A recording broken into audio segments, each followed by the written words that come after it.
Step into an old forest and something changes, not dramatically, not all at once, but steadily as the canopy closes overhead and the light shifts from ordinary daylight into something filtered and green and particular to this place alone.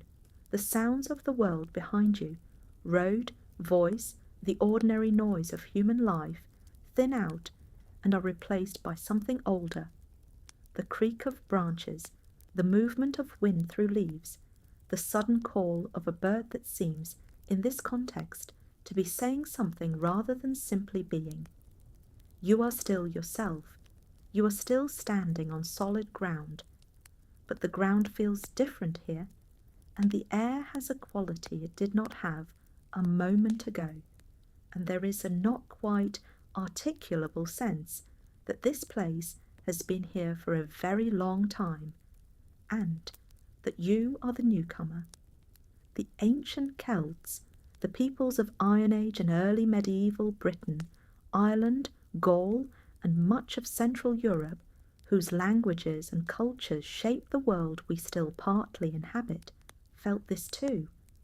They felt it with the full force of a world-view that did not separate the natural from the supernatural, that understood the forest not merely as a collection of trees, but as a living community of presences, as a threshold between the ordinary world and the other one, as a place where the boundaries between what is seen and what is unseen grew thin in ways that demanded respect and care, and they populated their forests accordingly, not with the sanitized woodland spirits of later pastoral poetry, not with the charming manageable creatures of children's illustration, but with beings of genuine power and genuine ambiguity, beings that might help or harm, that had their own natures and their own demands, that required the forest traveller to know something and to observe certain proprieties, and that were not safely reduced to metaphor. Tonight we will explore 10 quiet chapters on what the Celts believed lived in their forests. We will begin with the forest itself, what the ancient Celtic world understood the woodland to be, what it meant in their cosmology and their daily life, how they thought about the relationship between the human world and the arboreal one. We will meet the tree spirits, the presences the Celts understood to inhabit specific trees, and the elaborate system of tree law that governed their relationship with the forest. We will follow the rivers and springs that ran through the old forests to the water spirits who inhabited them, some of whose names have survived 2,000 years. We will encounter the wild hunt, that terrifying cavalcade of the dead that swept through the winter forest, and the rules that governed who was safe from it and who was not. We will sit with the forest animals that carried mythological significance, the boar, the stag, the hare, the salmon, and what their presence in the forest meant. We will meet the gods and goddesses whose domains were specifically and explicitly the woodland, Cernunnos, the horned lord who sat at the heart of the animal world, the Morrigan, the crow goddess whose territory included the forest's edges. We will explore the Druids and their deep, complex, lifelong relationship with specific trees and with the forest as a sacred space.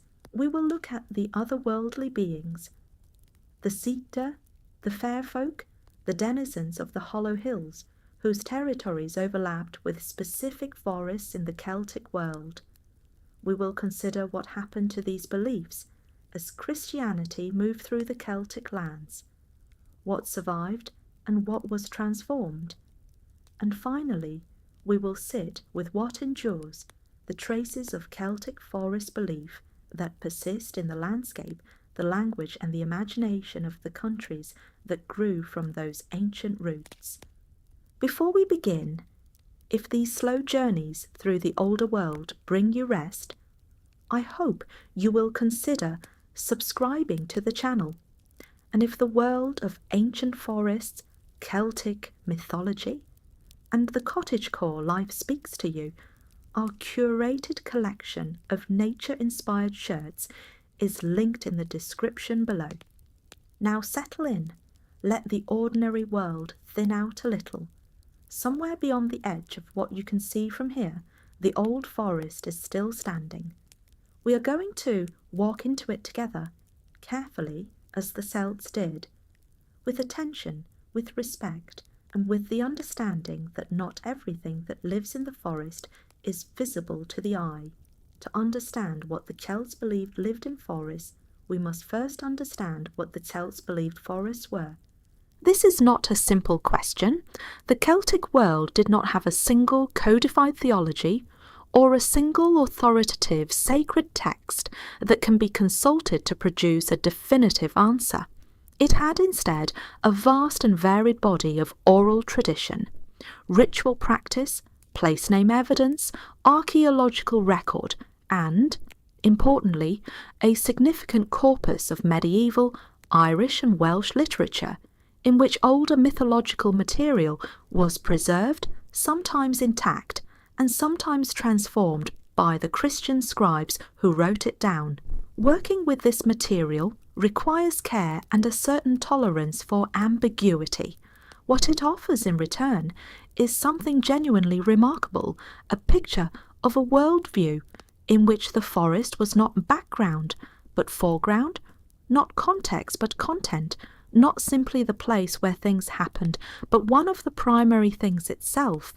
The word that appears most often in discussions of Celtic attitudes toward nature is animism, the belief that the natural world is not inert matter but living presence, that trees and rivers and stones and hills are not simply objects but subjects, possessed of their own being and their own significance. This word has sometimes been used dismissively, as though animism were a naive or primitive belief awaiting correction by more sophisticated thinking. It is worth setting that dismissiveness aside. The animistic perception of the natural world is not naive. It is the product of sustained, attentive engagement with specific landscapes over very long periods of time, the kind of engagement that generates genuine knowledge of the natural world's behaviour and character, encoded in symbolic and narrative forms that allow that knowledge to be transmitted and preserved. The Celts perceived the forest as a living community, not in the vague sense that we might use that phrase, not as a metaphor, but literally as a place in which many different kinds of being lived and interacted, most of them invisible to ordinary perception, all of them with their own natures and their own claims on the space. The human being who entered the forest entered a community that was already established, that had its own order and its own hierarchies, and that would accommodate the human visitor on its own terms or not at all. The cosmological significance of specific tree species in Celtic thought is well attested. The oak was the tree of the sky gods, associated with thunder, with authority, with a kind of power that came down from above. In Gaul, the Romans noted the particular reverence the Celts gave to oak groves, and the Druids' association with oak is one of the most consistent pieces of evidence we have about their practice. The word Druid itself may derive from the Indo-European root dru, meaning oak or tree, combined with wid, meaning to know, making the Druid, etymologically, the one who knows the tree, or perhaps the one who knows through the tree. The forest was not simply the Druids' workplace. It was in some sense their university, their library, and their cathedral simultaneously. The ash tree held a different significance, connected to the cosmic world tree of the Norse tradition, but in the Celtic world associated with healing, with the boundary between water and land, and with a kind of reaching quality, the ash's branches extending outward and upward in all directions simultaneously. The yew was the tree of death and of continuity across death, extraordinarily long-lived, capable of regenerating from its own decaying trunk, present in the landscape for thousands of years. A yew that was old when the Celts moved through a landscape would have been understood not as a tree that happened to be old, but as a presence that had been in that place since before human memory and would remain after it. The yew was time made visible, the forest's version of geological continuity. The hazel was associated with wisdom and with the head, specifically with the wisdom contained in the head, which the Celtic tradition connected with the hazel's nuts. The salmon of knowledge in Irish mythology acquired its wisdom by eating the hazelnuts that fell from 9 hazel trees overhanging the well of Segais, the source of the 5 rivers of Ireland. The nuts contained all the knowledge of the world, and when the salmon ate them, that knowledge entered his flesh, and when the poet Finn tasted the flesh of the salmon, it entered him. The chain of transmission, from hazel tree to nut to water to salmon to human, is a Celtic description of how wisdom flows through the natural world, of how the forest knowledge becomes, eventually, human knowledge. The concept of the sacred grove, the nemeton, is central to understanding how the Celts related to the forest as a religious space. The nemeton was a clearing in the forest, a natural or deliberately created open space within the woodland where ritual took place and where the boundary between the human world and the divine world was considered particularly thin. Place names across Britain, Ireland, Gaul, and as far east as Anatolia preserve the word nemeton. Nemetona was a goddess whose name meant simply she of the sacred grove. The grove was not the temple's setting. The grove was the temple. The trees were the walls. The canopy was the ceiling. The light that came through was the light that entered any sacred space, transformed by the architecture through which it passed. What did this mean for the beings believed to inhabit the forest? It meant that the forest was understood as a sacred space continuously, not sacred only on specific days or during specific rituals, but sacred in its nature, as a place where the divine and the mortal overlapped. The beings who lived in the forest were therefore neighbours of the divine, in a way that the beings of the field or the settlement were not. They existed in a space that was always already at the boundary between worlds, always already charged with a significance that ordinary space did not have. The darkness of the old forest was significant in itself. The Celtic tradition did not understand darkness as the simple absence of light, as something negative or deficient. Darkness was its own quality, a fullness rather than an absence, a different kind of presence rather than the lack of one. The dark interior of a deep forest, where the canopy was so thick that little light reached the floor and the trees themselves seemed to be leaning in from all sides, was not a threatening void.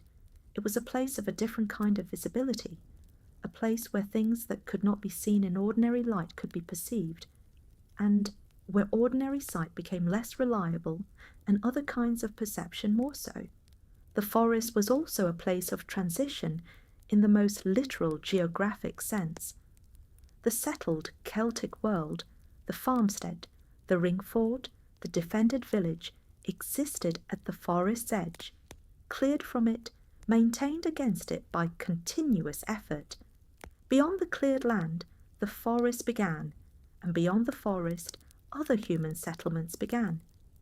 The forest was the space between human communities, the wilderness that separated one ordered world from another, the place you pass through when moving from the known to the unknown. This geographic transitional quality reinforced its cosmological transitional quality. The forest was where you went when you were between things, and being between things was understood as a spiritually significant and potentially dangerous condition. The seasonal character of the Celtic forest was also spiritually significant. The forest in summer, dense, dark, alive with sound and movement, its canopy, a near continuous ceiling of interlocked leaves, was a different place from the forest in winter, when the deciduous trees were bare, and the interior of the wood was visible in a way that the summer's leaf cover prevented. The Celts understood these as different conditions of the forest's being, rather than simply different times of year. The summer forest was full and present in a way that invited one kind of attention. The winter forest, with its grey light and its bare branches, and its long visible distances through the naked wood, invited another. The beings of the summer forest and the beings of the winter forest were not entirely the same beings, or perhaps not present in the same way. Some more active when the leaves were full, some more active when the branches were bare, and the boundary between the forest interior and the sky above it was most permeable. The forest was also an archive. The ancient trees, the oaks and yews that had been growing for centuries before any living human was born, were understood as repositories of memory, witnesses to events that human memory could not reach. The yew that had stood in a particular valley for 1,000 years had been present for the events of those years. The battles fought nearby, the rituals performed at the sacred spring, the generations of families who had lived and died within sight of the same tree. This witnessing was understood not as passive observation, but as a form of knowing. The old tree knew things about its landscape that no human could know, because it had been there for all of it, and would remain for all of what was to come. The Druid who sought to understand the history of a place might seek that understanding from its oldest trees as naturally as from its oldest human inhabitants. The relationship between the Celtic settlement and the surrounding forest was one of constant negotiation. The cleared land was always being reclaimed, bramble and hazel and elder pushing in from the margins, the forest's own expansion program operating at the pace of seasons.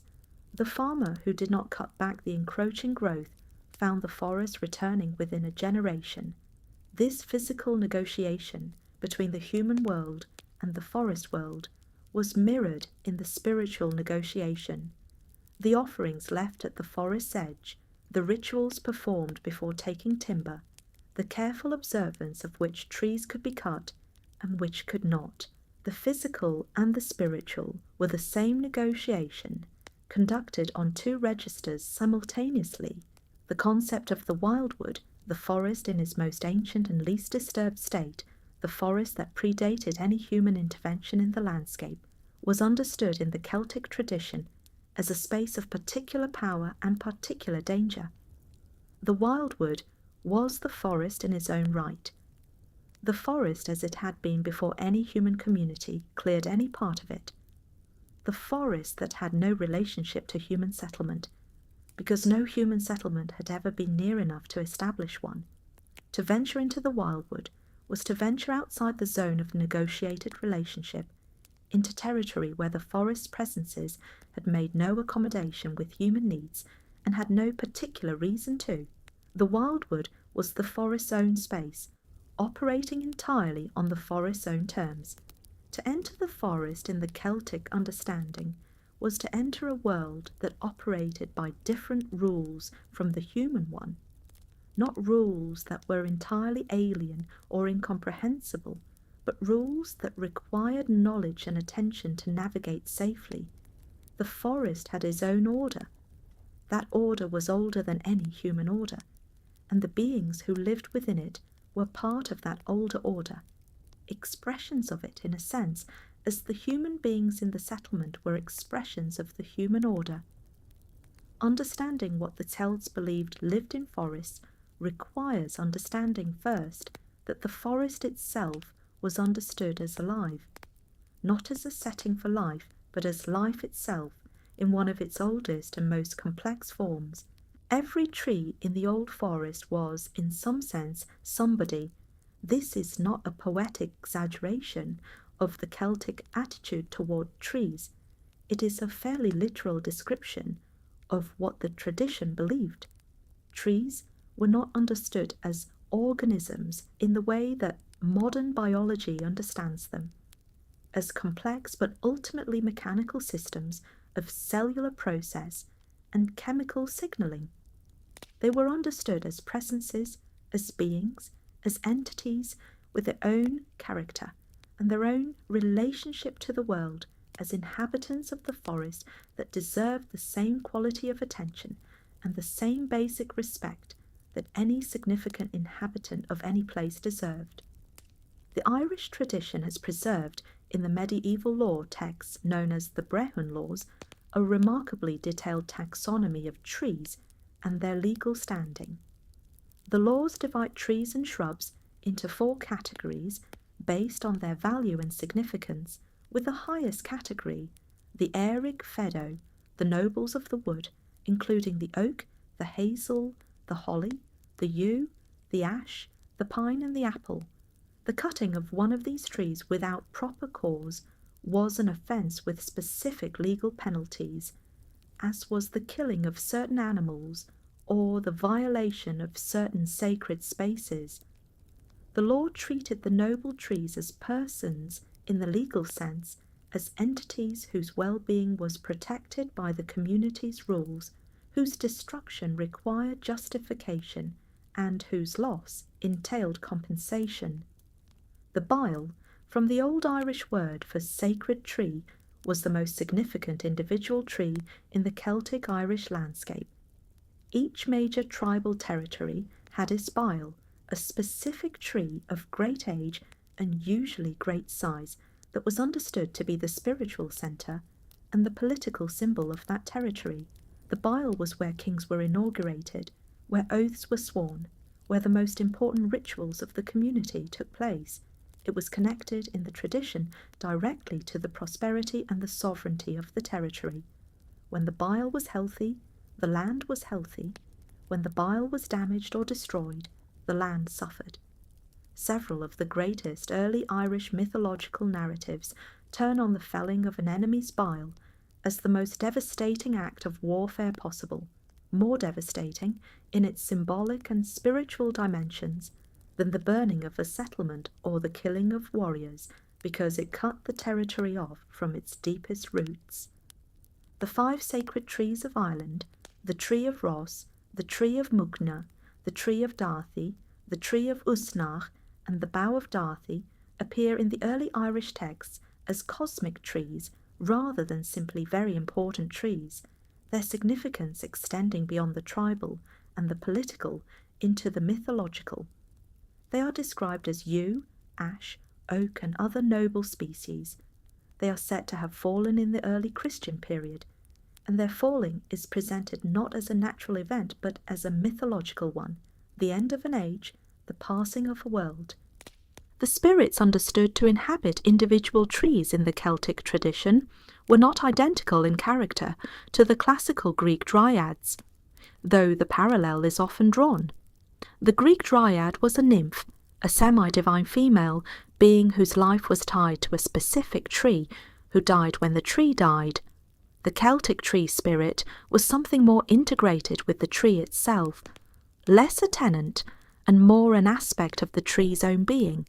The tree was not inhabited by a spirit in the way that a house is inhabited by its occupant. The tree and its spiritual dimension were understood as a single thing, the way a person's body and their animating self are a single thing. To damage the tree was to damage the being. To destroy it was to end it. The oak tree's spiritual significance in the Celtic tradition extended beyond individual trees to the character of oak groves as a whole. An oak grove was not simply a collection of individual presences. It was a community of presences that had developed a particular collective character over the years of their growing together, their roots intertwined underground, their canopies interlocked above. The Druidic use of oak groves for ritual practice was grounded in this understanding. The grove was a place of accumulated spiritual presence, a space that had been inhabited and shaped by non-human intelligences for longer than human memory could reach. The rowan tree, the mountain ash, Sorbus aucuparia, occupied a particular position in Celtic tree belief that connected it directly to the protection of the human world from the forest's more dangerous inhabitants. The rowan was understood as a tree that stood at the boundary between the worlds, not fairy, not entirely of the forest's otherness, but knowing of both worlds and capable of mediating between them. Rowan berries are blood red, and red was the colour of the other world, of power, of warning. The rowan at the edge of the settlement was a guardian figure. Its presence acknowledged the reality of what lay in the forest beyond, while its power kept those things at a manageable distance. The hawthorn, the May tree, is one of the most ambiguous trees in the Celtic tradition, and its ambiguity is instructive. The hawthorn blooms in May, when the boundary between the worlds is thin, and the fairy world is most active. It is a threshold tree, beautiful, fragrant, covered in white blossom, at exactly the moment when the Celtic calendar's most significant boundary-dissolving event occurs. It is also a tree associated with the fairies themselves, particularly with the lonethorn, the solitary hawthorn growing in an otherwise open field, which was understood as a meeting place or a dwelling of the fairy people. To cut a lone hawthorn was among the most dangerous things a person could do in the Irish and Scottish traditions.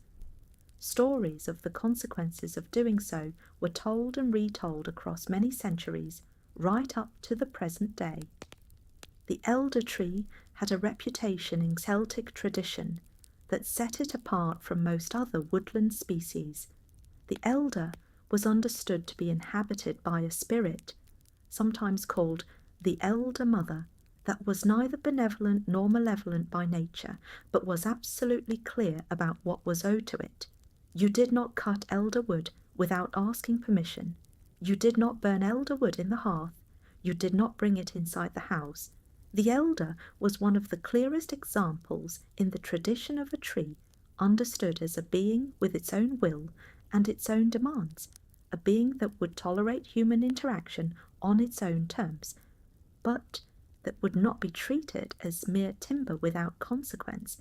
What the Celtic tree beliefs add up to, taken together, is a picture of the forest as a community of persons, some ancient and powerful, some more modest, some actively protective of the human settlements at the forest's edge, some indifferent, some dangerous if provoked. Navigating this community required knowledge of which trees were sacred and therefore untouchable without ceremony, which were protective and worth cultivating at the settlement's edge, which were ambiguous and required careful handling, which were simply part of the forest's ordinary life and could be used for timber and fuel without spiritual consequence. The apple tree, particularly the wild apple, the crab apple, the ancestor of all cultivated apples, held a specific and important place in Celtic tree belief that is somewhat different from the more obviously dramatic significance of the oak or the yew. The apple was associated with the other world itself. The Celtic other world was frequently described as an island of apples, Imain Ablach, and the silver branch hung with apple blossoms and bells that served as a passport to the other world. In several Irish tales was an apple branch. The apple tree at the edge of the settlement was therefore a tree that gestured toward another world, its fruit containing something of that world's sweetness and its transformation, the blossom becoming the fruit in a process that the Celts read as a visible metaphor for the transition between worlds. The transmission of tree knowledge within the Druidic and Bardic systems was not simply a matter of memorizing a list of correspondences. It was an experiential program.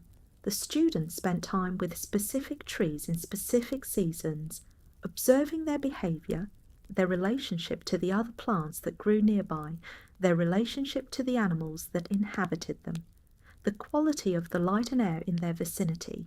This observational program built, over years, a detailed and nuanced understanding of each tree's character, a character understood as being as individual and as complex as the character of a person, because the tree was, in the deepest sense, a person.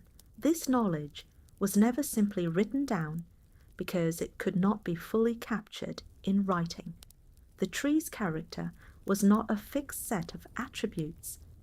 It was a dynamic, seasonal, context-dependent way of being in the world that could only be understood through sustained observation over time. The 20-year Druidic training period was, in part, the time required to know enough trees well enough to read the forest language with something approaching fluency. The practice of talking to specific trees, of approaching them as one would approach a significant elder, with courtesy and with a clearly stated purpose, was not merely symbolic in the Celtic tradition. It was understood as genuine communication with a being that was capable of responding, not in human language, but in the language of the forest, in the movement of branches, in the quality of the sap, in the behaviour of the birds that nested in it, in the dreams of the person who slept beneath it. The response might come immediately, or it might come days later. The tree was not on human time. It was on its own time, which was slower and longer and less anxious than human time, and the person who could learn patience could learn to read it. The legal protections for trees in the Brehon laws reflected a genuine economic reality as well as a spiritual one. The noble trees, the oak, the hazel, the yew, the ash, the holly, the pine, the apple, were genuinely economically significant. They provide timber, nuts, fruit, bark for tanning, wood for charcoal, material for tools and vessels. Their deliberate destruction without justification was a real harm to the community as well as a spiritual transgression. The law did not separate these considerations. Economic and spiritual harm were understood as different dimensions of the same harm, in the same way that the tree's material and spiritual character were understood as different dimensions of the same being. The forest trees were also, in a very practical sense, the Celtic community's medicine cabinet. Willow bark for fever, elderflower for inflammation, the inner bark of the slippery elm for digestive complaint, the sticky buds of the horse chestnut applied to swollen joints. This medicinal knowledge was inseparable from the spiritual knowledge. The tree that healed was the tree whose spirit was understood to have a particular relationship with human well-being, whose offering of its bark or its berries or its leaves was a form of gift from one community to another. To take the medicine without acknowledging the giver was understood as a kind of theft, a breach of the relationship between the human and the arboreal world that the older tradition maintained with great care. Every tree in the old forest was somebody. The forest was a populated place, and the population was ancient and diverse, and not to be taken lightly. The old forests of the Celtic world were not dry places. Water ran through them, rivers and streams and springs, bogs and fens and marshy clearings, where the ground was saturated and the boundary between earth and water was uncertain. This water was not background. It was, in the Celtic understanding, one of the forest's most significant and most spirited dimensions, a world within the world, inhabited by presences of considerable power and considerable personality, who needed to be understood and respected in their own right. The Celts' relationship with water is one of the best attested dimensions of their spiritual life, thanks largely to the practice of votive deposition, the practice of placing valuable objects in lakes, rivers, bogs and springs as offerings to the powers that inhabited those waters, from the great deposits in the Thames and the Seine to the extraordinary finds at La Tène in Switzerland. The Celts left behind an archaeological record of water veneration that is both vast and specific. The objects deposited were not refuse. They were often the most valuable things the community possessed: finely wrought metalwork, weapons, personal ornaments, food, human remains. They were given to the water, and the giving was not random or casual. It was targeted at specific waters, in specific places, at specific times, for specific purposes. The rivers of the Celtic world were understood as goddesses. The Boyne and Boyne, the white cow, is associated in Irish mythology with the goddess Boann, whose name is connected to the river and whose story involves the uncovering of the great well at the river's source. The Shannon, the longest river in Ireland, is associated with the goddess Sinan, who sought knowledge at the sacred well and was drowned by the waters that rose to punish her transgression. The Severn, which forms the boundary between England and Wales, has a name that may derive from the goddess Sabrina. The Seine, the most important river of ancient Gaul, was sacred to the goddess Sequana, whose sanctuary at the river's source at Dijon has been excavated and has yielded extraordinary finds of wooden votive figures, representations of the ailments and needs that the worshippers brought to the goddess deposited in the water as appeals for her aid. These river goddesses were not distant abstract divinities. They were understood as presences in the water itself, as the river's own being, made accessible to human petition through ritual. To approach a sacred river in the Celtic world was to approach a being who knew this landscape intimately, who had been here since the beginning, who was connected through the river's network of tributaries to a vast web of other sacred places. The river goddess knew things about the land that no human could know, because she had been flowing through it for longer than human habitation. The sacred spring was perhaps the most intimate of the water spirit encounters in Celtic practice. A spring that emerged from the ground in a forest, appearing suddenly from the earth, cold and clear in a place of warmth and shadow, was understood as a point of contact between the underworld and the surface world. The water that came from such a spring had been in the underworld. It carried something of that deeper realm with it when it emerged. The spirit of such a spring was therefore another worldly presence, a being whose home was below the ground, and who expressed itself in the upwelling of water at the surface. The tradition of leaving offerings at holy wells and springs is one of the most persistent practices in the Celtic landscape, surviving the arrival of Christianity by being absorbed into Christian practice rather than replaced by it. The well that had been sacred to a local goddess became a holy well associated with a local saint. The rags and threads and small offerings left at the spring were understood after the conversion as petitions to the saint rather than to the spirit. But the practice continued and continues in many parts of Ireland, Scotland and Wales today because the spring itself continued, because the water kept emerging from the ground in the same place, cold and clear and particular, and the sense of its significance proved more persistent than any theological framework imposed upon it. The forest streams and rivers that were inhabited by water spirits in the Celtic tradition were not all benevolent.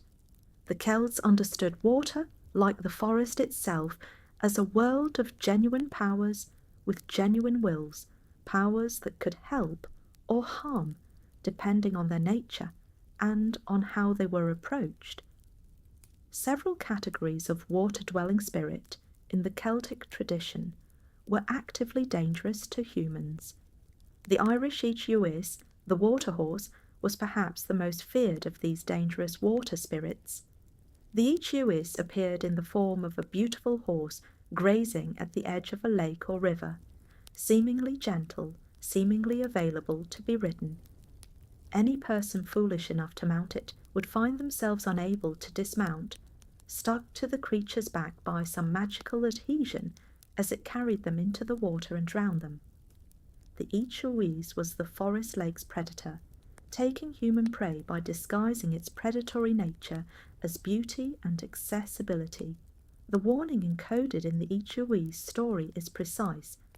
Not everything that appears beautiful and useful at the water's edge is what it seems, and the impulse to mount the beautiful horse to take what the landscape seems to be offering you freely can be fatal. The Scottish Kelpie served a similar function in its own tradition. The shape-shifting water spirit of rivers and lochs that could take the form of a horse or a young man, that lured humans into the water, that was dangerous precisely because of how attractive it could appear.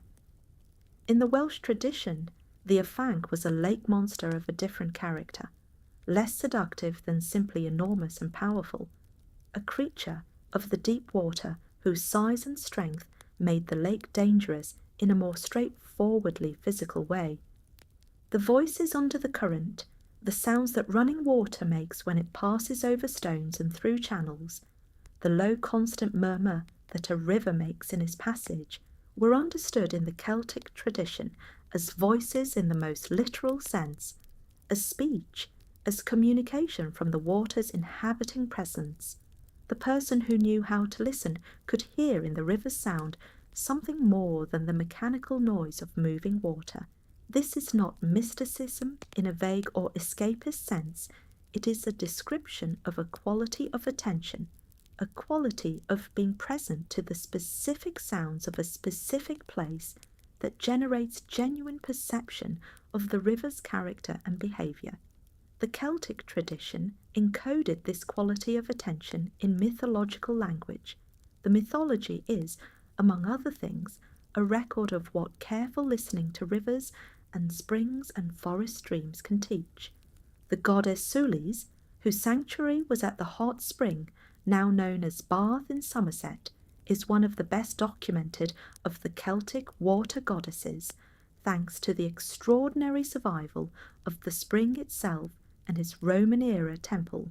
The Romans identified Sulis with their own Minerva, making her Sulis Minerva, and built a monumental sanctuary around the spring, but the cult of Sulis at that location preceded the Roman arrival and continued alongside the Roman interpretation.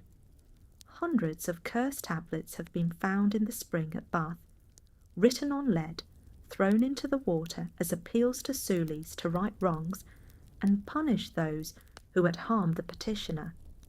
These tablets, which cover everything from the theft of a cloak to serious crimes against the community, are the most intimate documents we have from the Celtic world.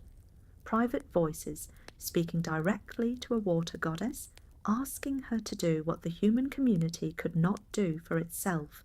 The spring was understood as a court of last resort, and Sulis was its judge.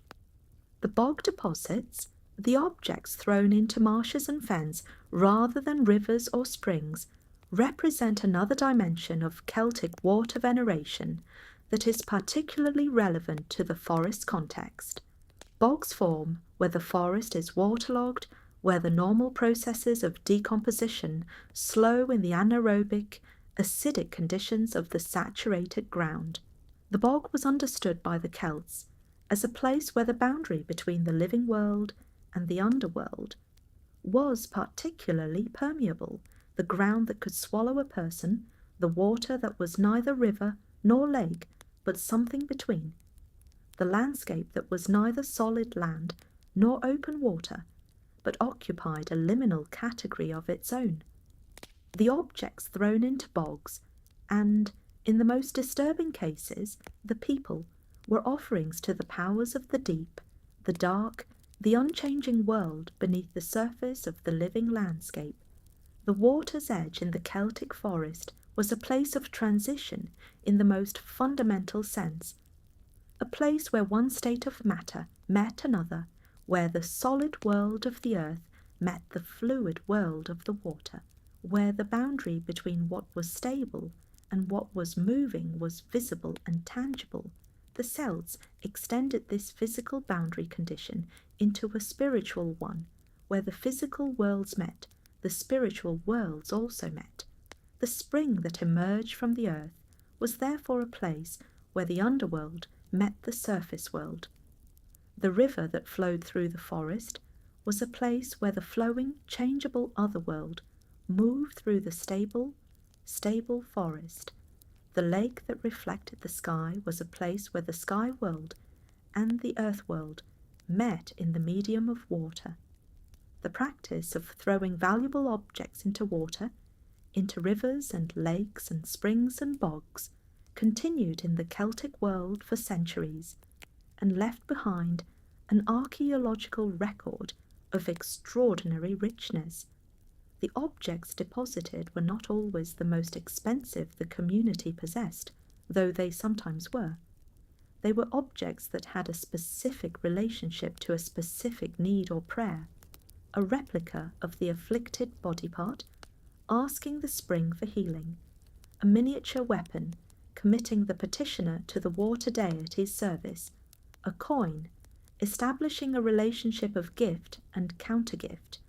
The water received these objects and held them in the anoxic, preserving cold of its depths, in the same way that the other world received and held the dead, maintaining them in a state of arrested time, returning them occasionally in the form of archaeological finds to the living world thousands of years later. The threshold between the forest land and the forest water was understood as a particularly liminal space in the Celtic world, a zone where neither the laws of the land nor the laws of the water applied fully, where both sets of presences could be active, and where human beings needed particular care. The drowned meadows and the edge of bogs and the marshy spaces where trees grew from standing water were not simply inconvenient terrain. They were places where the two communities, the arboreal and the aquatic, met and mingled, and the mingling produced a spiritual atmosphere of considerable intensity.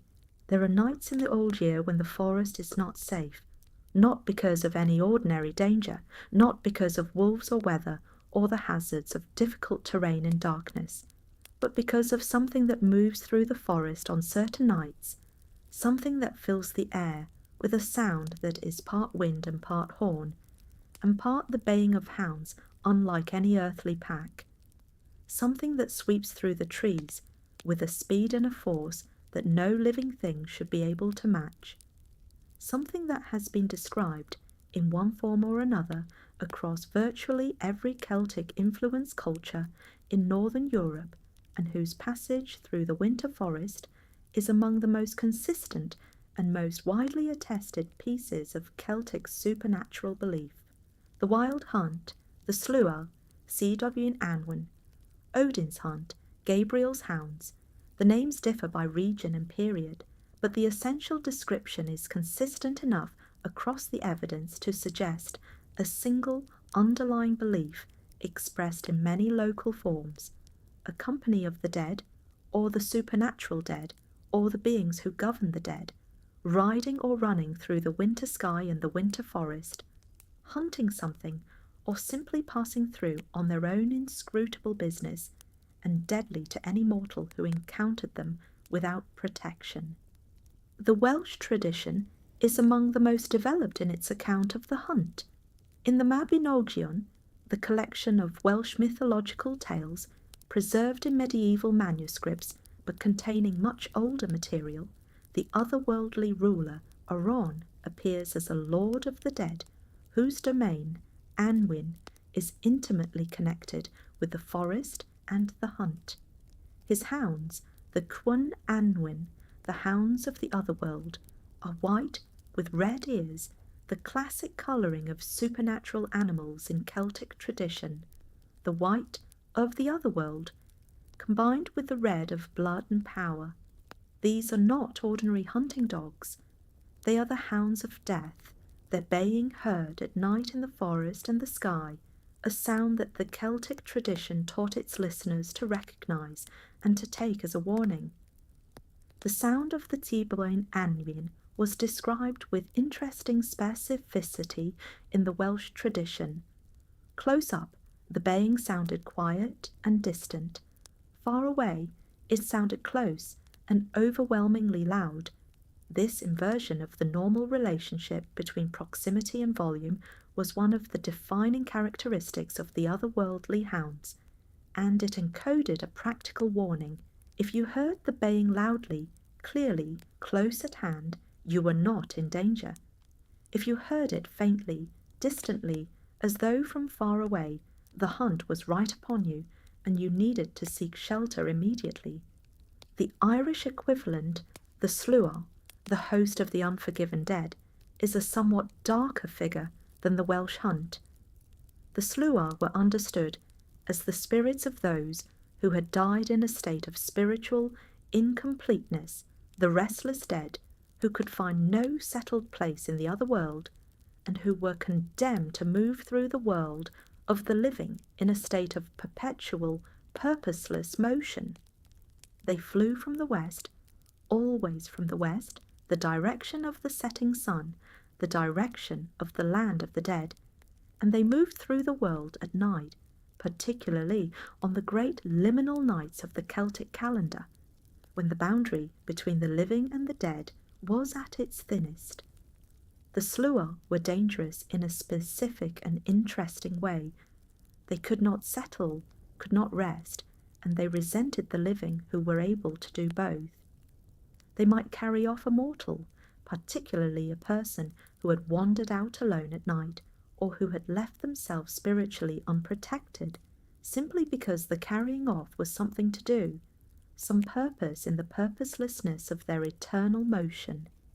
The protection against the Slua was the same protection used against many dangerous supernatural forces: iron, prayer, staying indoors on the dangerous nights, and above all, not being out alone in exposed places when the west wind was strong, and the air had that particular quality that the tradition taught its members to recognize as the quality of the Sluag's approach. The seasonal dimension of the wild hunt is central to understanding it. The hunt was overwhelmingly a winter phenomenon, associated specifically with a period from Samhain at the end of October through the winter solstice and into the early new year. This is the period when the trees are bare, when the forest's normal obscuring density of leaf is gone, and the landscape becomes open and grey and traversable in ways it is not in summer. The forest in winter is a different kind of place from the forest in summer, more exposed, more austere, with a quality of emptiness that the summer canopy's richness does not produce. The wild hunt belonged to this winter forest, to its grey light and its bare branches, and its long cold nights. The association of the hunt with the winter forest also connected it to the agricultural calendar and to the community's anxieties about the winter season. The months between Samhain and the return of growth in spring were the months of scarcity, of cold, of genuine danger from hunger and exposure. The wild hunt, sweeping through the winter forest, was in some sense a personification of the season's dangers, a mythological expression of what winter could do to an isolated or unprotected person. To be caught by the hunt was to be caught by winter itself, to be taken into the cold and the dark, and not returned. Not all versions of the wild hunt were simply dangerous. In several traditions, the hunt could be followed by a lucky or protected mortal, and those who managed to follow it to its destination and make the right claim on the spoils of the hunt's supernatural quarry could receive extraordinary gifts: healing, knowledge, treasure. The hunt was not simply predatory. It was a manifestation of power that could, in the right circumstances, be engaged with rather than simply fled from. The key was knowledge, knowing when the hunt was dangerous and when it was approachable, knowing the right words to say and the right behaviours to perform, knowing how to be a properly constituted mortal in the presence of the dead. The transition of the wild hunt into Christian-era folklore produced some interesting transformations.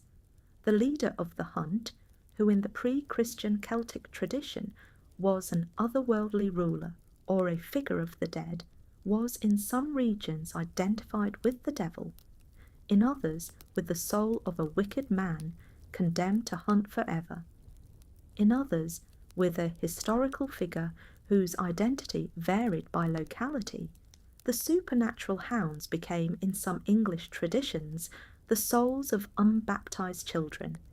The hunt retained its essential character, the terrifying procession through the winter sky, the baying of hounds, the danger to the isolated person caught in its path, but the theology surrounding it shifted as the people who told the stories shifted their cosmological allegiances.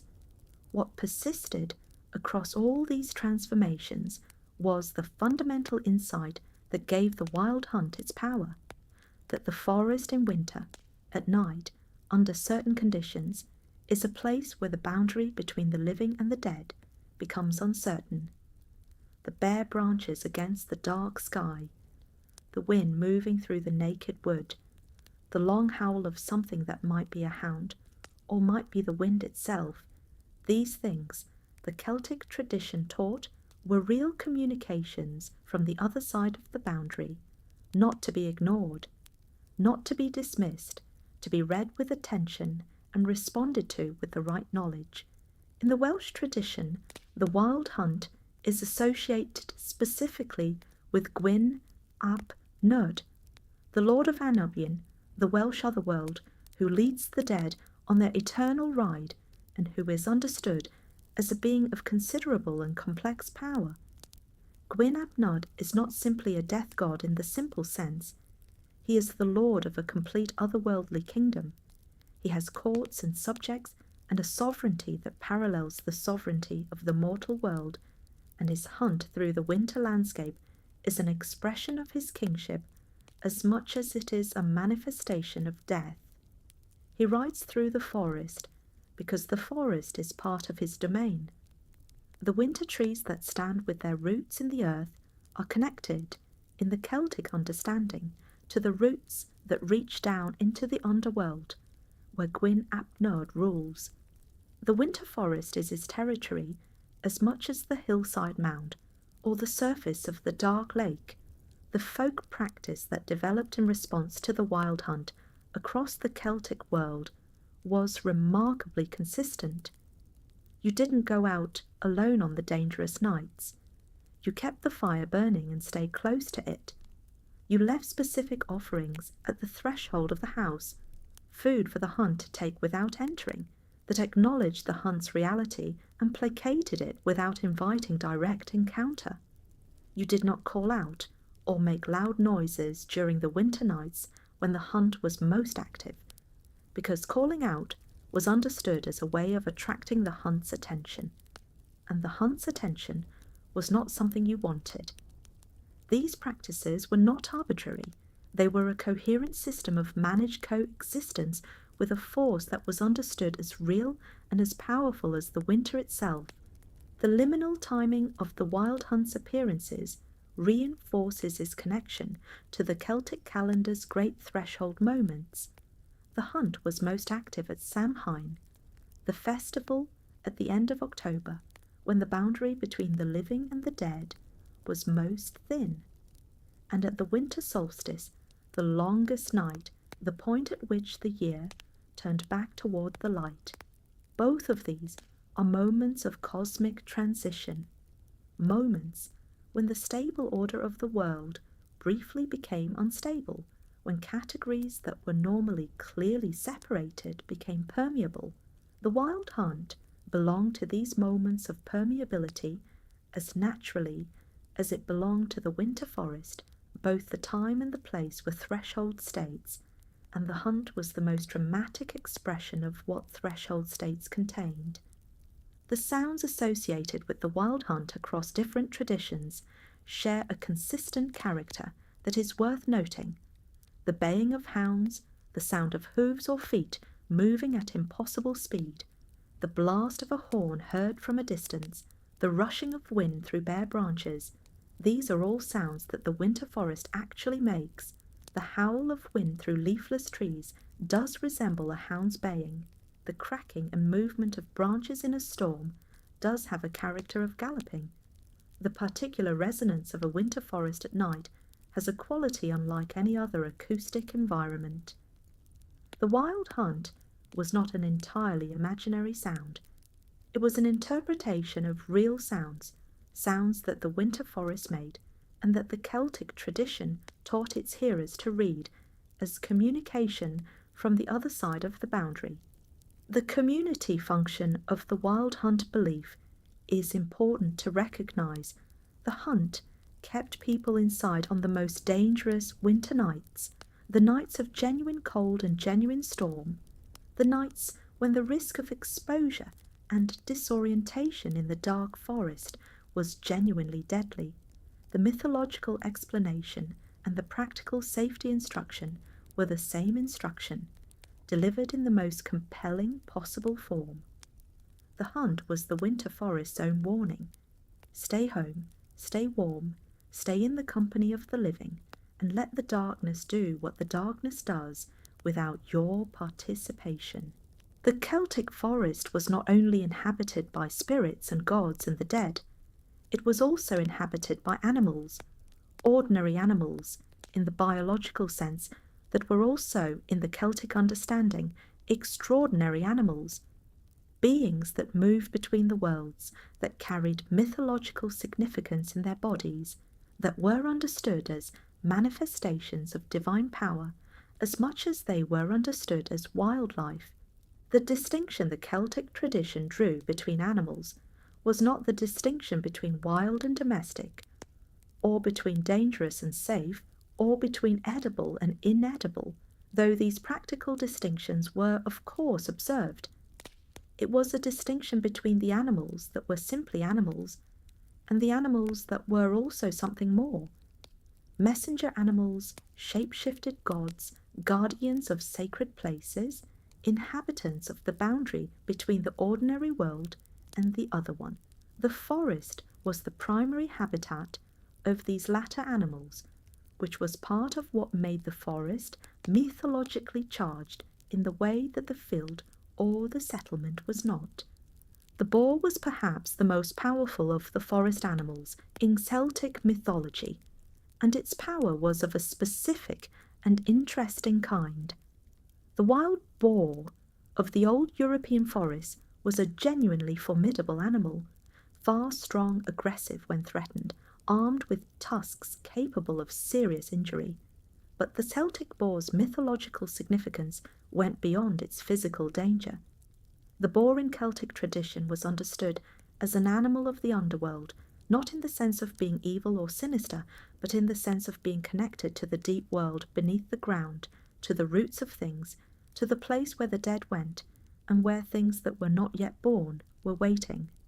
Several of the most significant mythological narratives in the Irish and Welsh traditions centre on the hunting of a specific, named supernatural boar. In the Welsh tale of Cúl Hwch and Olwen, one of the most ancient pieces of Welsh prose narrative, the great boar Twerk Traeth, a king transformed into a boar as punishment, carries between his ears a comb and a scissors that the hero Cúl Hwch must obtain. The hunt of Twerk Traeth involves virtually every warrior of Arthur's court, crosses the entire landscape of Britain and Ireland, and ends in the sea, the boar driven to the edge of the world by the combined effort of all the warriors, and still not fully defeated. The boar is too great. The boar is not simply a dangerous animal. It is a power that cannot be fully overcome, only driven to the margins. In the Irish tradition, the boar appears most strikingly in the story of Diarmuid and Grain, one of the great love stories of Irish mythology. Diarmuid is killed by the boar of Ben Bulben, a creature that is specifically his own half-brother, transformed into a boar by supernatural means, hunting a revenge that cannot be avoided because the fates of both were interwoven from birth.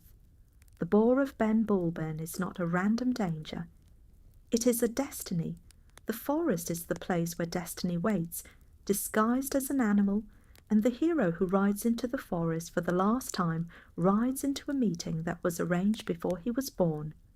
The stag, specifically the white stag or the supernatural stag of unusual size or appearance, is one of the most consistent guides and threshold keepers in Celtic mythology, the white stag appears at the forest's edge, impossibly beautiful, and leads the hunter deep into the wood, deeper than any ordinary hunting expedition would go, deeper than the known territory, into the parts of the forest that border on the other world. The hunter who follows the white stag is a hunter who has been chosen for an adventure that has nothing to do with venison. In the Arthurian tradition, which drew heavily on Celtic mythological material, the quest narrative frequently begins with a white stag, a chase that breaks up the court, scatters the knights into different parts of the forest, and initiates the separate adventures that the narrative will then follow. The stag is the agent of the quest, the being who sets things in motion by appearing at the boundary and leading humans into the territory where the real stories happen. Its whiteness marks it as otherworldly. White in the Celtic tradition, being the colour of the otherworld, of spirits, of beings that have come from beyond the ordinary. The hare is one of the most magical and most shape-associated animals in Celtic tradition. The hare is a threshold creature, most active at dawn and dusk, moving between the darkness and the light, inhabiting the edges of the cultivated land and the wild. In Celtic tradition, the hare was frequently understood as a shape-shifted human, usually a woman, and specifically a woman with access to unusual powers. The goddess Andraste, to whom Boudica made offerings before battle, was associated with the hare. Witches in the later British folk tradition transformed into hares to move through the landscape undetected, an ability that was understood as a survival of older Celtic shape-shifting belief. The hare that ran from the forest at dusk was not certainly an ordinary hare. It might be something else entirely, wearing the hare's shape for its own purposes. The salmon is, at first glance, less obviously a forest animal than the boar or the stag or the hare. But the rivers and the streams of the forest were the salmon's world, and in the Celtic tradition, the salmon was the animal most directly associated with wisdom, the oldest wisdom, the wisdom that had been in the world before human beings were. The salmon of knowledge, which we encountered in the context of the hazel tree and the well of Segais, is the definitive example, a fish that contained in its flesh all the knowledge of the world, accessible to anyone who could catch and eat it. The wisdom was not in the salmon's mind. It was in the salmon's body, in its flesh, which had been made from the hazelnuts of the sacred trees that overhung the sacred well. The salmon had eaten wisdom and become wisdom, and its body was therefore a library, a living record of everything that had ever been known. The transformation stories, the stories in which a god or a hero takes animal form, or in which an animal is revealed to be a disguised human, are among the most characteristic of Celtic mythological narratives. They reflect a world-view in which the boundaries between species were understood as genuinely permeable, in which being an animal and being a human and being a god were different expressions of the same underlying life rather than completely different categories of being. The forest was the place where this permeability was most evident, because the forest was full of animals whose presence had a significance that the Celtic tradition taught its people to read. To enter the Celtic forest was to enter a world where the animals you might encounter were not simply animals. They might be gods in disguise, they might be ancestors, they might be messages from the other world, sent in the form of a creature to test or guide or warn the person who encountered them. The hunter who stepped into the old forest did not simply enter a habitat. They entered a text, a living narrative, in which the animals were characters with purposes of their own, and the human being was one character among many. The crane deserves particular mention in any account of Celtic forest animals, because the crane's treatment in the tradition is among the most specifically documented. The crane was associated with ill omen and with the other world across the Celtic world. In Irish tradition, the Morrigan, the great goddess of sovereignty and death, sometimes took the form of a crane, and the appearance of a crane at a battle was an indication of the battle's supernatural significance. The crane bag, the iconic magical vessel in Irish mythology, made from the skin of a woman transformed into a crane, contained the treasures of the sea god Manannan Maclir, and could only be opened at high tide. Its contents were visible and accessible only at the liminal moment between sea and land, between fullness and emptiness, between the worlds. The crane, as a bird that inhabited the margins between land and water, between the sky and the earth, was a natural symbol of the between world that the Celtic tradition called the other world. The wolf, though now extinct in Britain and Ireland, was present throughout the Celtic forest and carried its own complex mythological significance. The wolf was an ambiguous being in the Celtic world, dangerous certainly to livestock and occasionally to people, but also understood as a being of the deep forest, a predator that kept the deer population in balance, a creature whose social structure and whose intelligence were observed with respect rather than simple fear. Several Celtic warrior traditions involved the assumption of wolf characteristics by the warrior in a battle trance state. The berserker adjacent warrior who fought with animal ferocity was described in terms that suggested the temporary adoption of the wolf's nature, the human warrior briefly becoming something wilder and more dangerous than an ordinary person. The wolf was the forest's own warrior, and the human warrior who touched that quality touched something of the forest's power. The mythological significance of the hunt itself, as a human activity conducted in the forest, deserves separate consideration from the mythological significance of the specific animals hunted. The hunt, in the Celtic world, was not simply a method of obtaining food. It was a ritual encounter with the forest's powers, a crossing of the boundary from the settled human world into the wild, non-human one, a participation in the forest's own cycles of predation and prey that placed the human hunter in relationship with the forest's own order. The hunter who was successful was a hunter who had been permitted to take, who had made the crossing into the forest territory and been accepted as a participant in its economy. The hunter who returned empty-handed, or who was led astray by a white stag or a magical boar, had encountered the forest's refusal, its assertion of its own authority over what it contained. The shape-shifting tradition in Celtic mythology, the ease with which beings move between human and animal forms, was not understood as a magical trick, but as a revelation of deep reality. The human and the animal were not fundamentally different kinds of being. They were different expressions of the same underlying life, wearing different bodies in the same way that the same water wears different shapes in different vessels. The god who appeared as a stag was not a god pretending to be a stag. The god was the stag as fully as the god was anything.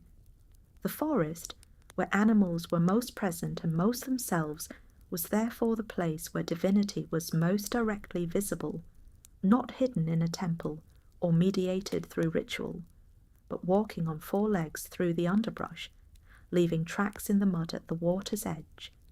The transformation stories, the stories in which a god or a hero takes animal form, or in which an animal is revealed to be a disguised human, are among the most characteristic of Celtic mythological narratives. They reflect a worldview in which the boundaries between species were understood as genuinely permeable, in which being an animal and being a human and being a god were different expressions of the same underlying life rather than completely different categories of being. The forest was the place where this permeability was most evident, because the forest was full of animals whose presence had a significance that the Celtic tradition taught its people to read.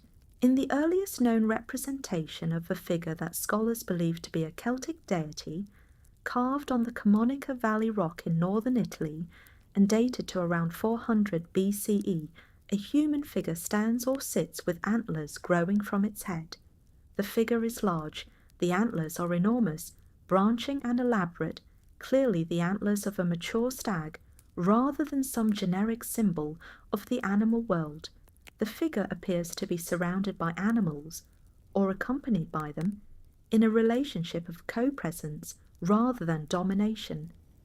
And the figure is recognizably the same being, or at least the same type of being, who appears 4 centuries later in the most famous representation of this deity, the Gundestrup cauldron.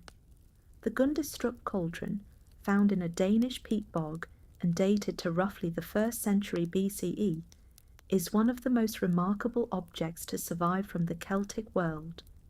It is a large silver vessel, its interior and exterior panels decorated with scenes that appear to be mythological in character, depicting gods and rituals and animals, in a style that draws on both Celtic and Thracian artistic traditions.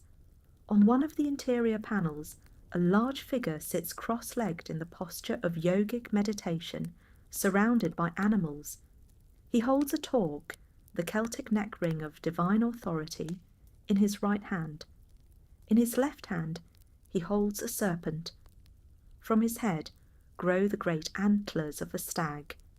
He is accompanied by a stag, who mirrors his posture on the right side of the panel, and by a collection of other animals, a wolf, a lion, other creatures whose identification is disputed. This figure is usually identified as Cernunnos. The name appears on a single inscription found in Paris, and it means simply the horned one. He is the lord of the forest animals, the god whose domain is the wild world, the deity who sits at the centre of the animal community, the way a druid sits at the centre of the human community. His antlers make him simultaneously human and stag, simultaneously person and animal, inhabiting the boundary between those categories in the same way that the forest itself inhabits the boundary between the human world and the wild one. The torque that Cernunnos holds in some representations, and sometimes wears at his neck in others, is one of the most significant details. The torque was the symbol of divine authority in the Celtic world, the object that marked its wearer as a person of power and sacred status. Gods wore torques, kings wore torques, warriors of exceptional status wore torques. For Cernunnos to hold the torque rather than wear it suggests that he is the authority that precedes authority, the power from which the power of kingship itself derives. He is not a king. He is what makes kingship possible, the primordial authority of the natural world, the sovereignty of the forest, the foundational legitimacy on which all human political orders are ultimately built. The serpent that appears in many representations of Cernunnos is a ram-headed serpent, a creature that combines the serpent's underworld associations with the ram's associations with fertility and aggressive power. The serpent in Celtic tradition was a creature of the earth. It lived in the ground, it emerged from the earth and returned to it, it shed its skin and appeared renewed. In the context of Cernunnos, the serpent reinforces the deity's connection to the underworld dimension of the forest, to the deep roots of things, to the cycling of life and death that the forest represents in its most concentrated form. What did it mean for the Celts to have a deity whose primary domain was the animal world of the forest? It meant that the wild animals, the boar and the stag, and the wolf and the bear and all the other creatures of the old forest were understood as being under divine governance, as belonging to a divine community that was structured and ordered by its own deity in the same way that the human community was structured and ordered by its own gods and kings. The animals were not chaotic. They were not simply random. They were the people of Cernunnos, his community, his responsibility and his expression. The forest was his kingdom. The sitting posture of Cernunnos in the Gundestrup cauldron image deserves attention. He sits cross-legged in a position of meditation and authority, not the posture of a hunter or a warrior, but the posture of one who observes, who knows, who holds a space rather than moving through it. He is at the centre, and the animals are around him, and the relationship is one of mutual presence rather than hierarchy. He is not above the animals, he is among them, and the amongness is the point. The god of the forest is the god who is at home in the forest, fully at home, as the human being never quite is, and who is therefore the intermediary between the human world and the wild one. The Druids' deep relationship with the forest, which we will explore more fully in a later chapter, may have been understood as a relationship mediated by Cernunnos, or at least as participation in the same quality of being at home in the forest that Cernunnos embodied. The Druid who spent years learning the forest knowledge was, in a sense, learning to occupy Cernunnos' position, to sit at the centre of the animal community and to see the forest from the inside rather than from the edge. Cernunnos appears to have had no surviving mythology, no surviving narrative in which he acts and speaks and undergoes adventures. His mythology, if it existed as mythology in the narrative sense, was not preserved in the medieval Irish and Welsh texts that preserved so much else of the Celtic mythological heritage. What we have instead are images, the rock carvings and the cauldron panels, and the small sculptures and the stone reliefs accumulating over several centuries into a portrait of a being whose character can be inferred from what surrounds him in each image, but not from any surviving story about him. This absence of narrative is itself significant. Cernunnos belongs to a stratum of Celtic belief that may predate the narrative mythological tradition, a stratum of pure image and symbol, of being and presence rather than story and action. He is one of the oldest things in the Celtic religious record, and the oldest things in any religious record are not necessarily the things that come with stories attached. They are the things that simply are the presences that were there before the stories began, that the stories were eventually built around, but that existed in their own right before any story was needed. The horned lord sits at the heart of the forest, surrounded by his animals, holding the torque, holding the serpent, his antlers branching into the canopy above. He has been sitting there in the images and in what the images preserve for more than 2,000 years, and the quality of attention that his image requires, the stillness, the looking, the recognition that something of significance is present and cannot be fully articulated, is itself a kind of forest practice. You do not talk about Cernunnos so much as sit with him, in the way that you do not talk in a forest so much as listen. The geographical distribution of Cernunnos imagery across the Celtic world is significant. Representations of the antlered figure have been found not only in Gaul, where the Gundestrup cauldron and the Paris altar are the most famous examples, but in Britain, in the Alpine regions, in the Balkans, and as far east as Thrace.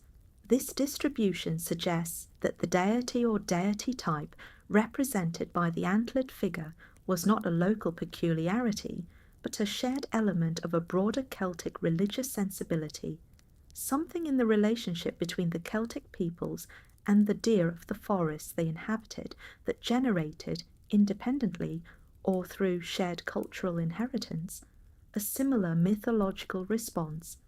The antlered god is the forest's own representation of itself, and it appears wherever Celtic people inhabited forest landscapes. The archaeological evidence for antler ritual goes even deeper than the Celtic period. Antler headdresses, actual deer antlers, modified for wearing, have been found at the Mesolithic site of Starcar in Yorkshire, dated to around 9000 BCE. These antler caps, carefully prepared and with holes drilled to allow them to be worn on a human head, suggest that the practice of humans wearing antlers, of humans adopting the deer's most distinctive attribute, predates the Celtic period by many thousands of years.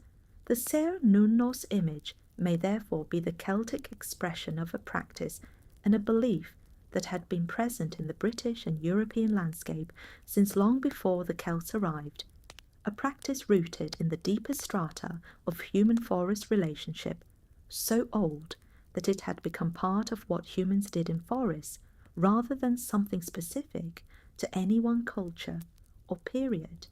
The absence of Cernunnos from the Irish mythological record.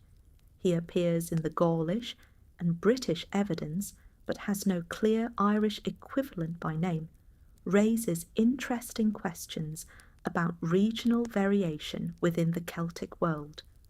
Ireland's mythology is the most fully preserved of any Celtic tradition, and its gods are richly characterised: the Dagda, the Morrigan, Lugh, the Tuatha de Danann, as a collective. But there is no clearly named antlered god in the Irish material. Some scholars have proposed that Cernunnos's Irish equivalent was absorbed into other figures, that the Dagda's association with the cauldron of abundance shares something of the antlered god's role as the lord of natural plenty, or that the forest animals in the Irish tradition are governed collectively by the wild spaces themselves rather than by a single named deity. Whatever the explanation, the difference is a reminder that the Celtic world was not monolithic, and that the forest was experienced and mythologized differently in different Celtic regions. The persistence of the horn figure in British folk tradition, in the Abbott's Bromley horn dance in Staffordshire, where antlers that have been carbon dated to the early medieval period are worn by dancers in a ceremony performed each September, may represent a survival of something very old indeed. The horn dance is the most studied of these survivals, and its origins are genuinely uncertain, but it preserves in its annual repetition a relationship between humans and antlers, humans wearing deer antlers, adopting the stag's most distinctive attribute that connects back through the medieval period to the Celtic period, and perhaps further to the Mesolithic antler caps of Starcar. The dance is a memory the community keeps in its body year after year without necessarily knowing what it remembers. The relationship between Cernunnos and the concept of sovereignty is one of the most interesting and most contested areas of Celtic mythological interpretation. Several scholars have argued that the antlered god was not simply the lord of animals, but the lord of the liminal, the deity who governed all transitions, all thresholds, all moments of becoming and unbecoming. The antlers, which the stag sheds and regrows each year, are the most visible expression of cyclical transformation in the animal world, and the deity who wears them is identified with that cycle, with the capacity to lose something completely and to regrow it, to go through a kind of death and to emerge renewed. This is, at its core, the deep grammar of the forest, the cycle of growth and death and decay and growth again, that the forest enacts continuously on every scale, from the individual leaf to the ancient tree to the ecosystem as a whole.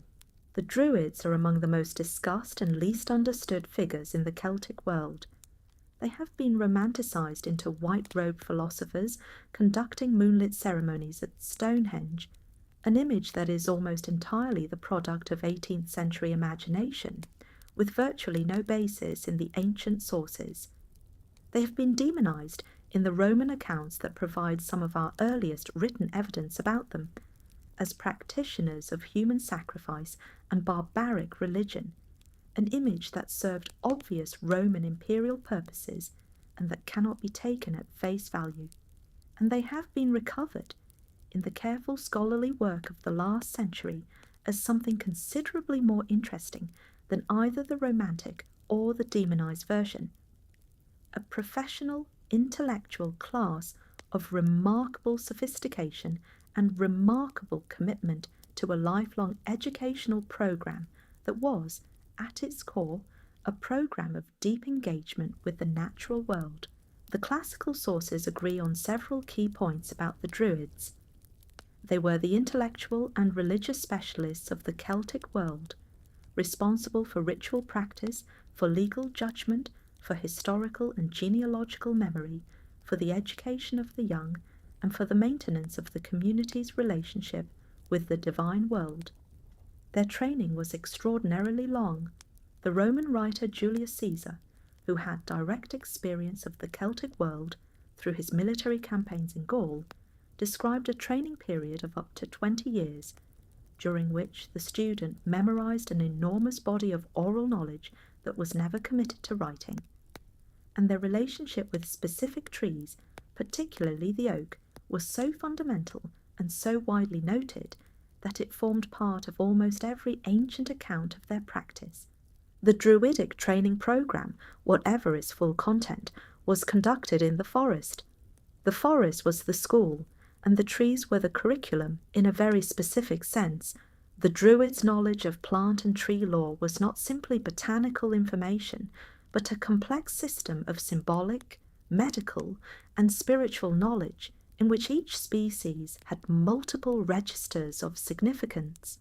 To know the oak was to know its medicinal properties, its symbolic associations, its mythological connections, its ritual uses, its relationship to specific deities, its behavior through the seasons, and its role in the forest community. This knowledge took years to acquire, and it was acquired through direct experience in the forest, through observation, through practice, through what we might now call fieldwork, but what the Druids would have understood as a form of ongoing conversation with the forest itself. The Druidic use of mistletoe, specifically mistletoe growing on oak, which is rare and therefore remarkable, has attracted comments since the ancient world. Pliny the Elder, writing in the 1st century CE, describes a ceremony in which Druids cut mistletoe from an oak, using a golden sickle, catching the cut mistletoe in a white cloak before it could touch the ground. The ceremony involved the sacrifice of 2 white bulls and was understood as a ritual of healing and of fertility. The mistletoe growing on the oak was understood as particularly sacred because it was a plant that belonged to neither earth nor sky. It grew on the oak without touching the ground, hanging between the earth and the air, occupying the same liminal between-world position that the sacred grove itself occupied.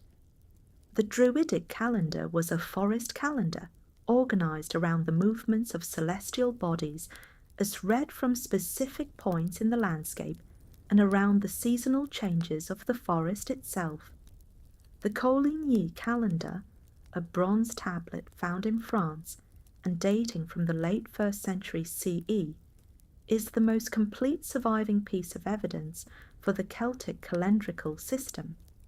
It organizes the year around the alternation of auspicious and inauspicious periods, tracking the lunar month against the solar year in a system of considerable complexity. What is most relevant here is that the great festival dates of the Celtic year, Samhain, Imbolc, Beltane, Lughnasadh, were not simply agricultural markers. They were times when the forest's character changed, when the boundary between the worlds shifted, when the beings that inhabited the liminal spaces of the forest became more active or more accessible.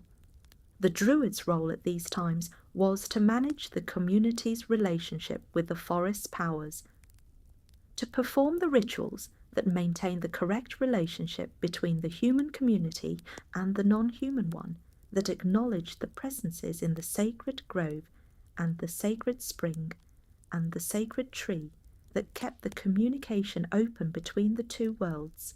This was not superstition in the dismissive sense. It was an understanding of the forest as a community with which the human community was in ongoing relationship, and of the ritual as the formal language of that relationship, the way that trade agreements and diplomatic protocols are the formal language of relationships between human communities. The bardic tradition, which was closely connected to the druidic tradition, maintained a specific relationship with the forest through the system of tree-ogam, a symbolic alphabet in which each letter was named after a specific tree species, and in which the letters were used for both practical writing and for a complex system of symbolic notation. The Ogham script, used to carve inscriptions on standing stones throughout Ireland and Western Britain, used an alphabet in which each character was named after a tree: B for Baith, the birch; L for Louise, the rowan; F for Faun, the alder; S for Sale, the willow; N for Neon, the ash. The forest was the alphabet. Writing was, in its origin in this tradition, an act of speaking in the tree's own names. The concept of the forest as library, as the place where knowledge was stored and where it could be accessed by those with the training to read it, is implicit in the entire Druidic system. The 20 years of training were, among other things, 20 years of learning to read the forest, to understand what the presence or absence of specific plants indicated about the soil and the water and the history of a place, to read animal behaviour as communication, to interpret the movements of birds as information about conditions in the wider landscape, to understand the sound of wind in specific trees as a form of language, though not a language with simple words. The Druid walking through the old forest was not simply a person in a natural environment.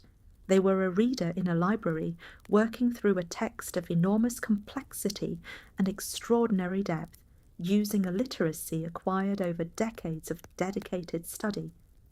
The forest was never random to the trained eye. It was always telling a story about the history of the land, about the current conditions of the spirit world, about the relationships between different presences in the landscape, about what had happened here and what was likely to happen next. The Roman destruction of the Druidic sacred groves was therefore not simply a military or political act, though it was certainly that too. It was an act of cultural destruction of the most fundamental kind: the burning of a library, the erasure of a school, the end of a form of literacy that had been developing for centuries. When the Romans felled the sacred oak groves at Anglesey in 60 CE, they destroyed the physical spaces in which Druidic knowledge was held and transmitted. The knowledge itself scattered into the bardic traditions, into the folk practices, into the landscape itself, but the institution that had maintained and developed it was gone. The forest itself continued to be a place of encounter with the non-ordinary. The narratives changed. The beings in the forest were now more likely to be described as demons, or as the fair folk in their ambiguous post-Christian form, than as the gods and spirits of the pre-Christian tradition. But the fundamental sense of the forest as a place where the boundary between the ordinary world and something else was thin, that persisted. It persisted in the literature, in the folk tradition, in the practice of leaving offerings at sacred springs and treating certain trees with a respect that had no obvious rational basis. The female druids, the Ban Druid, as they are occasionally referenced in the Irish texts, represent a dimension of druidic forest practice that is less often discussed, but that the evidence suggests was real. Several significant women in the early Irish mythological tradition are described as having druidic power. Fidelma, the prophetess of Connaught, who appears in the Ulster cycle; the goddess Brigid herself, whose mastery of poetry and healing connects her directly to the druidic intellectual tradition. The forest was not an exclusively male space in the Celtic tradition, and the knowledge it offered was not exclusively transmitted through male lineages. The women who had access to Druidic training brought a different quality of relationship to the forest's presences, or at least that is what the fragmentary evidence suggests. The imbas forosnai, the illumination of the great knowledge, one of the most mysterious and most discussed practices attributed to the Irish Filiad, involved a poet going into darkness, covering themselves completely, and entering a state of deep concentration in which they sought to receive inspiration from beyond the ordinary limits of consciousness.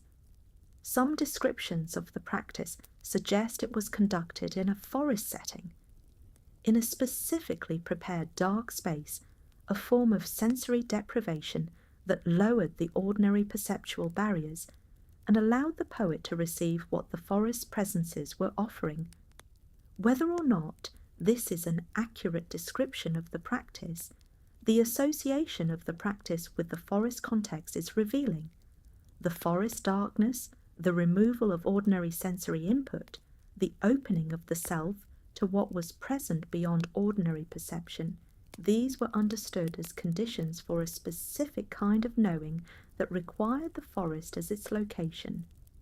The relationship between the Druidic tradition and the specific landscape of Britain and Ireland was not abstract or generalized. It was precise and local, grounded in specific trees, in specific places, specific springs, with specific characters, specific hills and forests that had been the sites of Druidic practice for long enough that the practice had become part of the place's identity. The great sacred sites of the Celtic world, the Nemeton, the sacred grove, the hilltop sanctuary, were not interchangeable. Each had its own genius loci, its own particular quality of presence that made it the right place for certain kinds of practice and not for others. The Druids knew this. Their knowledge was mapped onto the actual landscape of the actual place where they practiced, as specific and as local as any other form of ecological knowledge. The loss of the Druids as an institution did not mean the loss of all the knowledge they maintained. Much of what the Druids knew was also known by the farmers and the healers and the storytellers, the ordinary members of the community who had absorbed the forest knowledge through generations of living close to specific forests. The folk traditions of plant medicine, of seasonal practice, of the appropriate treatment of specific trees and specific water sources, these were the democratic version of the Druidic knowledge, held in distributed form across the community rather than concentrated in a specialist class. The Druids were gone, but the forest remained, and the people who lived close to the forest continued to read it with whatever literacy their tradition had given them. What remained was the forest, patient and unchanged, still holding what it had always held. The trees did not need the Druids to continue being what they were. The sacred springs did not dry up when no one performed the correct rituals at their edges. The forest presences continued, in their own time and on their own terms, whether or not any human community had the training to perceive them. The Celtic otherworld was not a distant place. It was not located in a heaven above the clouds, or a hell below the earth's crust, or a paradise across an impassable ocean. Though it could be described in any of these terms, and the tradition was flexible enough to accommodate all of them.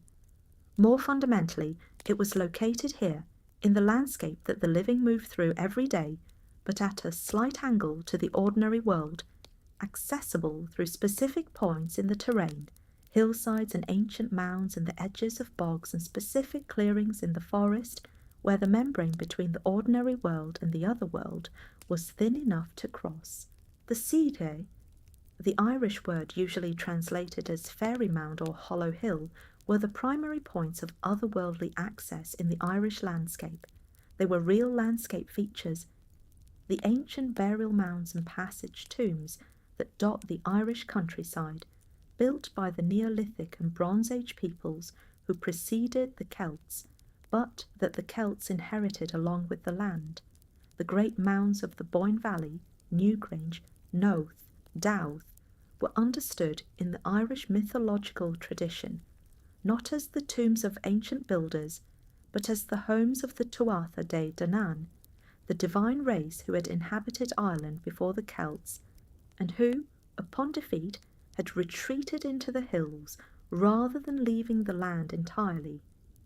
The Tuatha De Danann in the Hollow Hills are the ultimate expression of the Celtic otherworld as a present, adjacent, cohabiting reality. They are not gone, they have not died or departed, they have simply moved into a different dimension of the same landscape, and from that dimension they continue to interact with the living world, helping or harming, intervening in human affairs, being approached for assistance or for magical knowledge, and occasionally emerging from their hills to participate directly in events in the mortal world. The relationship between the seedy and the forest is intimate and consistent in the tradition. The great mounds were typically surrounded by ancient forest, not the managed woodland of the medieval period, but the older wildwood that had been growing since the last ice age, the forest that predated human memory. The trees that grew around the side were understood as part of the otherworldly precinct, marked in some accounts as not to be cut or disturbed. The forest and the hollow hill formed a single complex of otherworldly presence. The hill as the door, the forest as the precinct that surrounded and protected and indicated the door. The enchanted clearing is one of the most consistent settings for otherworldly encounter in Celtic narrative. The traveller who wanders from the known path, who follows a deer or a sound of music, or a woman's voice deeper into the forest than they intended to go, eventually arrives at a clearing. The clearing is beautiful, a circle of level ground surrounded by ancient trees, with perhaps a spring or a pool at its centre, with light coming through the canopy in a way that seems too gold and too clear for the time of day.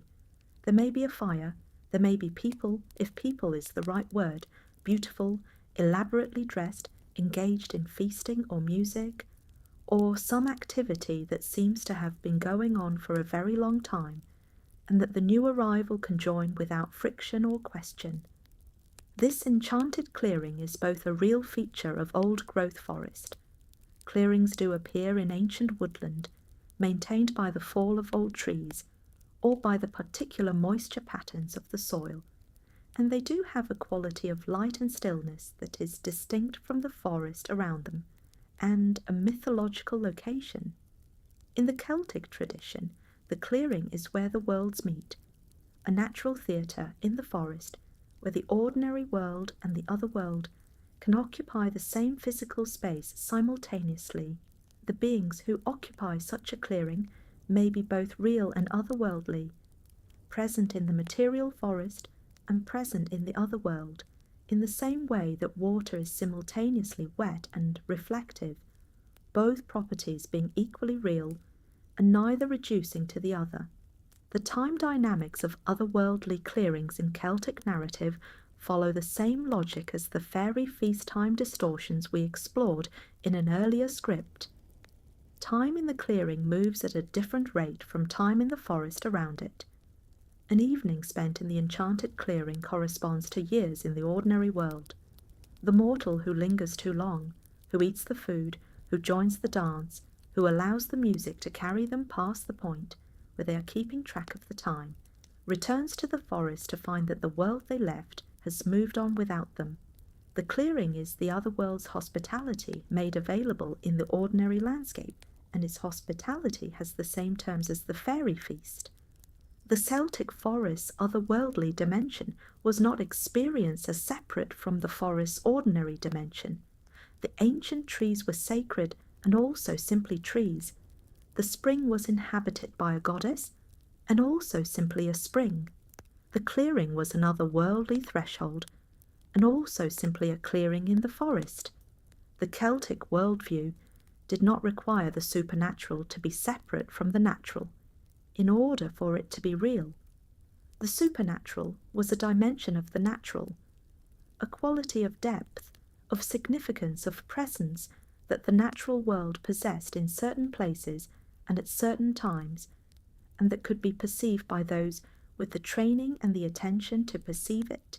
The practical implications of living in a landscape understood this way were considerable.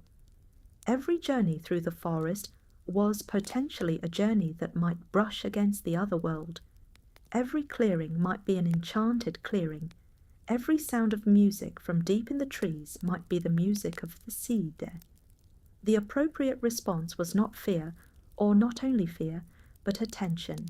The Celtic traveller in the forest was trained by tradition to notice certain signs that indicated proximity to otherworldly territory, the unusual behaviour of animals, the quality of the light, the absence of ordinary forest sounds, the presence of certain plants or certain features of the terrain. These signs were read as information, and the information was used to govern behaviour. The relationship between the living and the people of the city was not one of pure avoidance.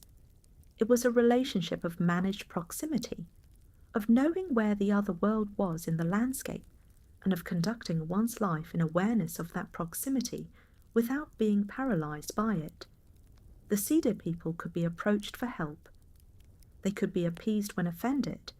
They could be thanked for what they gave and asked not to take what they were inclined to take. The relationship was, in essence, a neighbourly one, conducted with the particular care that very powerful neighbours require, but a neighbourly relationship nonetheless.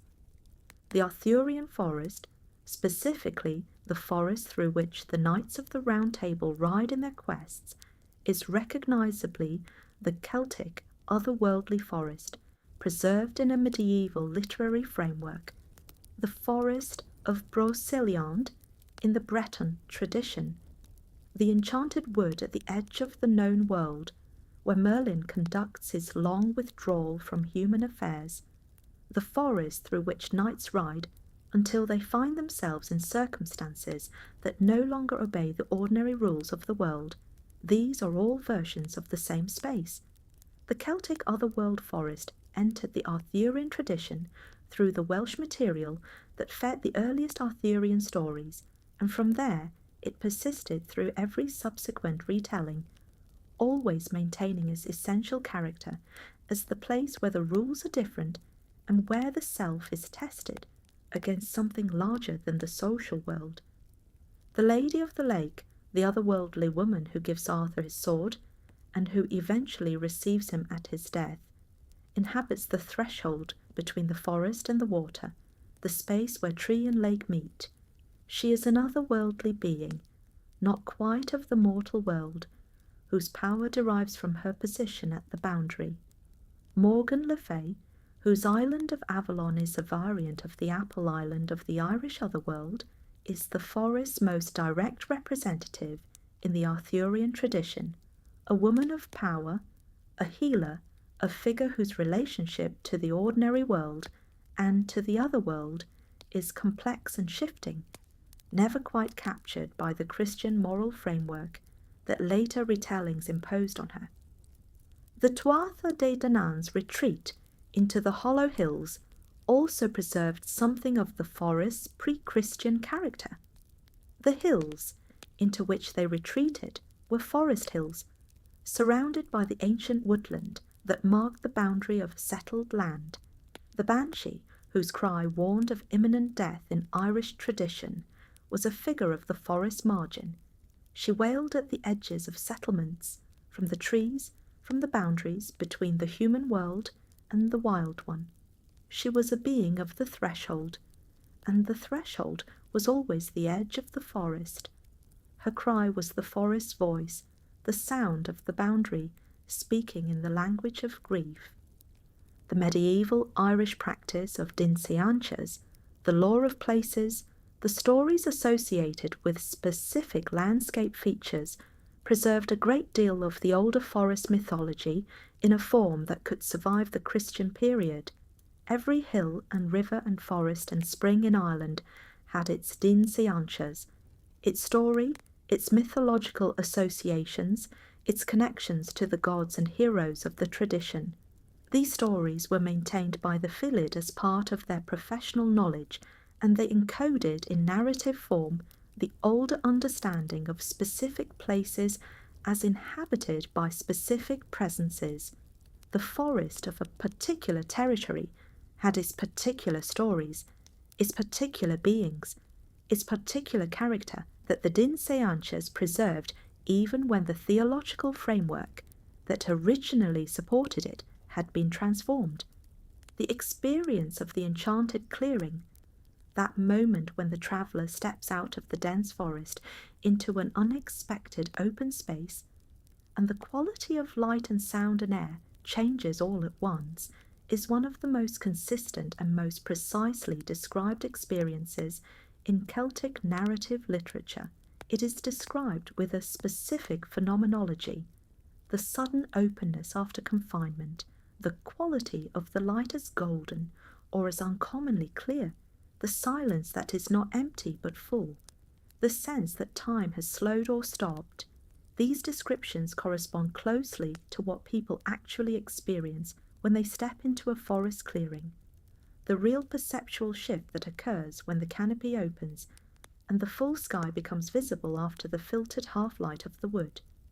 The Celtic tradition read this real perceptual shift as a spiritual event, an opening of the boundary between worlds, because the perceptual shift was real, and because the tradition had a framework for interpreting real experiences of unusual quality as communications from the other side of the ordinary world. The forest held this other world within it, as it held everything else, quietly, patiently, without drama. The hollow hills rose from the forest floor. The springs flowed from the forest's hidden aquifer. The clearings opened where the light came through. And in all of these places, the Celtic tradition understood. The other world was present, adjacent, breathing. The forest did not become Christian all at once. Christianity moved through the Celtic world across several centuries, arriving at different times and in different forms in different regions, reaching Ireland in the 5th century through the missions of Patrick and his contemporaries, penetrating the Highlands and Islands of Scotland more gradually, existing in complex relationship with older practices in Wales and Cornwall and Brittany throughout the medieval period. And as it moved, it encountered the forest and everything the Celtic tradition believed lived in it. The encounter was not a simple displacement of one belief system by another. It was a negotiation, a transformation, a set of adaptations in both directions that produced something new from the combination of the old and the arriving. The first and most important strategy of early Celtic Christianity in relation to the forest's sacred places was not destruction, but appropriation. The sacred grove was not cleared and left empty. A church was built in it or beside it, or the chapel was built within the precinct of the sacred spring, so that the location retained its sacred character, while the theology surrounding it changed. The holy wells of Ireland and Britain are the clearest example of this process. Sacred springs that had been the homes of local goddesses became holy wells associated with local saints, their healing properties attributed now to the saint's intercession, rather than the Spirit's power, but the healing properties themselves unchanged, and the practice of visiting them and leaving offerings unchanged. St. Bridget, one of the most significant figures in Irish Christianity, inherited a great deal of the character and the sacred associations of the goddess Bridget, a figure associated with healing, with craftsmanship, with the sacred fire, and with the forest's bounty. The flame kept burning at Kildare. Sildara, the Church of the Oak, is one of the most striking examples of this continuity. The sacred fire at an oak sanctuary that became under Christianity the perpetual flame maintained by Bridget's nuns. The oak of Kildare did not lose its significance when it became Christian. The significance transformed, but the tree and the fire and the site continued.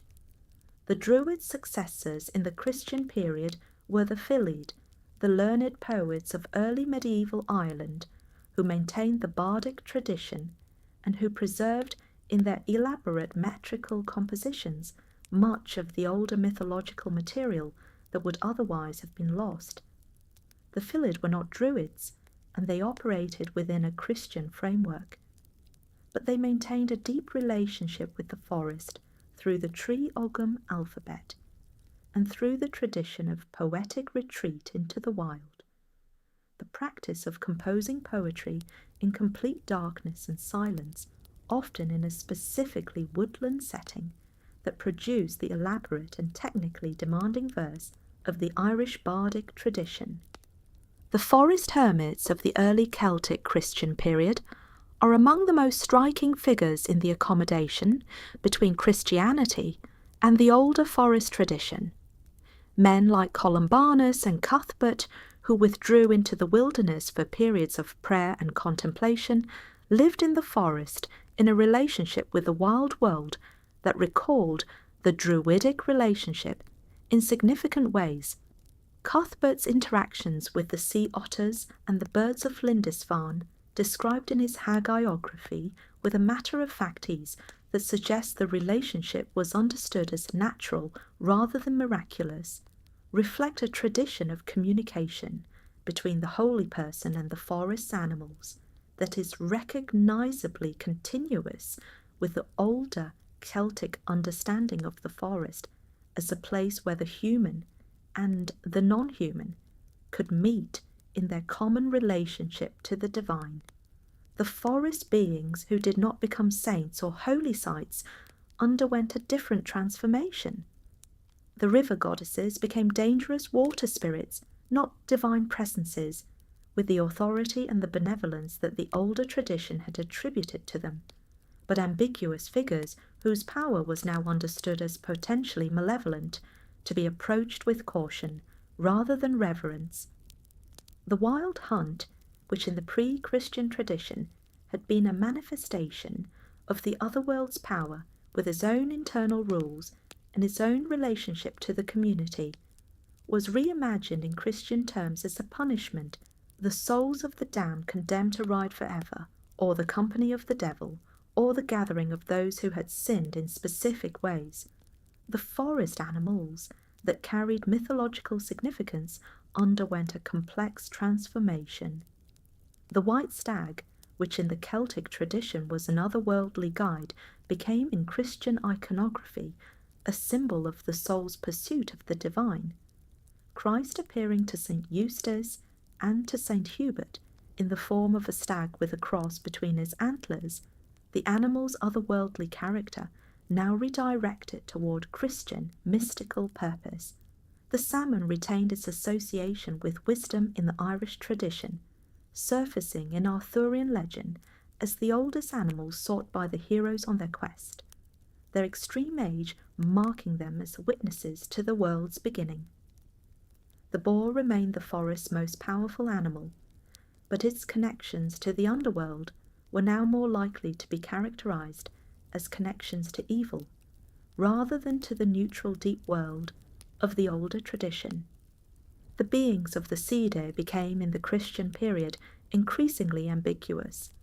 The Tuatha De Danann, who in the older tradition were a divine race, genuinely divine, deserving of the reverence that divinity commands, became in the Christian framework a category of fallen angels, too good for hell, but excluded from heaven, condemned to the hollow hills as a middle state. This reframing preserved the reality of the Sidhe and the reality of the beings who lived in them while subordinating both to the Christian cosmological hierarchy. The fair folk were real, they were powerful, but they were no longer divine. They were lesser beings in a universe where divinity belonged exclusively to the Christian God. What survived most robustly was what was most deeply embedded in the landscape itself. The sacred springs could not be moved, and they retained their sacred character through every theological change. The ancient trees, the lone hawthorn, the yew in the churchyard, the oak at the boundary of the territory, continued to be treated with a respect that the new theology could not fully account for, but that the communities maintained nonetheless. The festival calendar, reinterpreted in Christian terms, retained the old dates and the old associations. Samhain became All Saints, Imbolc became Candlemas, Beltane retained enough of its older character to be eyed nervously by the Church throughout the medieval period. The forest itself continued to be a place of encounter with the non-ordinary. The narratives changed. The beings in the forest were now more likely to be described as demons, or as the fair folk in their ambiguous post-Christian form, than as the gods and spirits of the pre-Christian tradition. But the fundamental sense of the forest as a place where the boundary between the ordinary world and something else was thin, that persisted.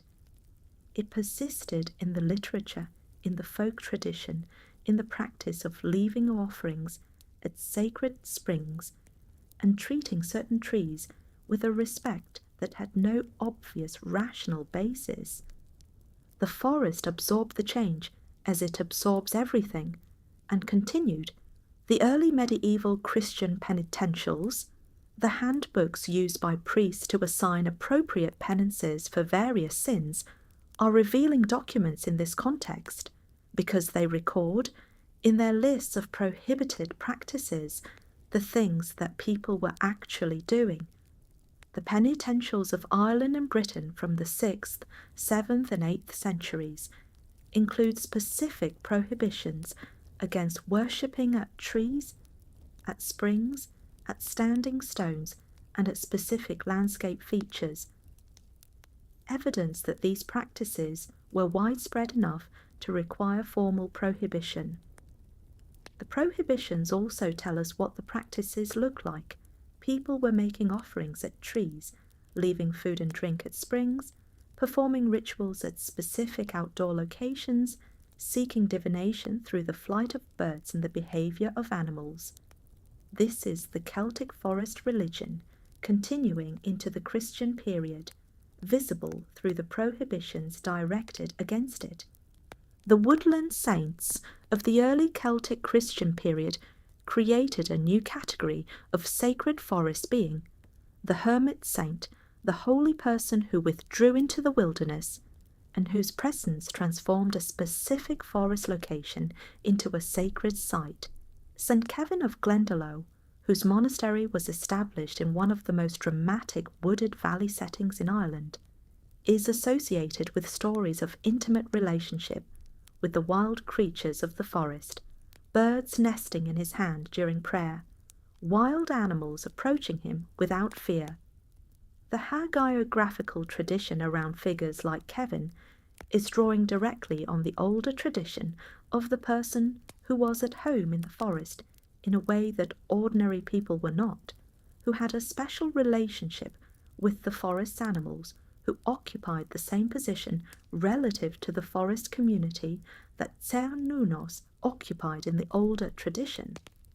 The Christian framework reinterpreted this figure as a saint whose holiness was demonstrated by the natural world's response to it.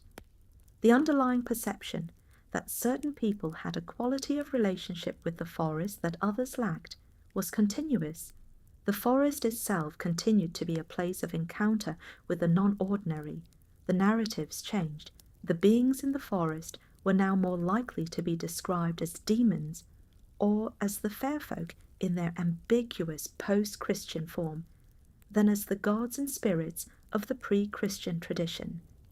But the fundamental sense of the forest as a place where the boundary between the ordinary world and something else was thin, that persisted.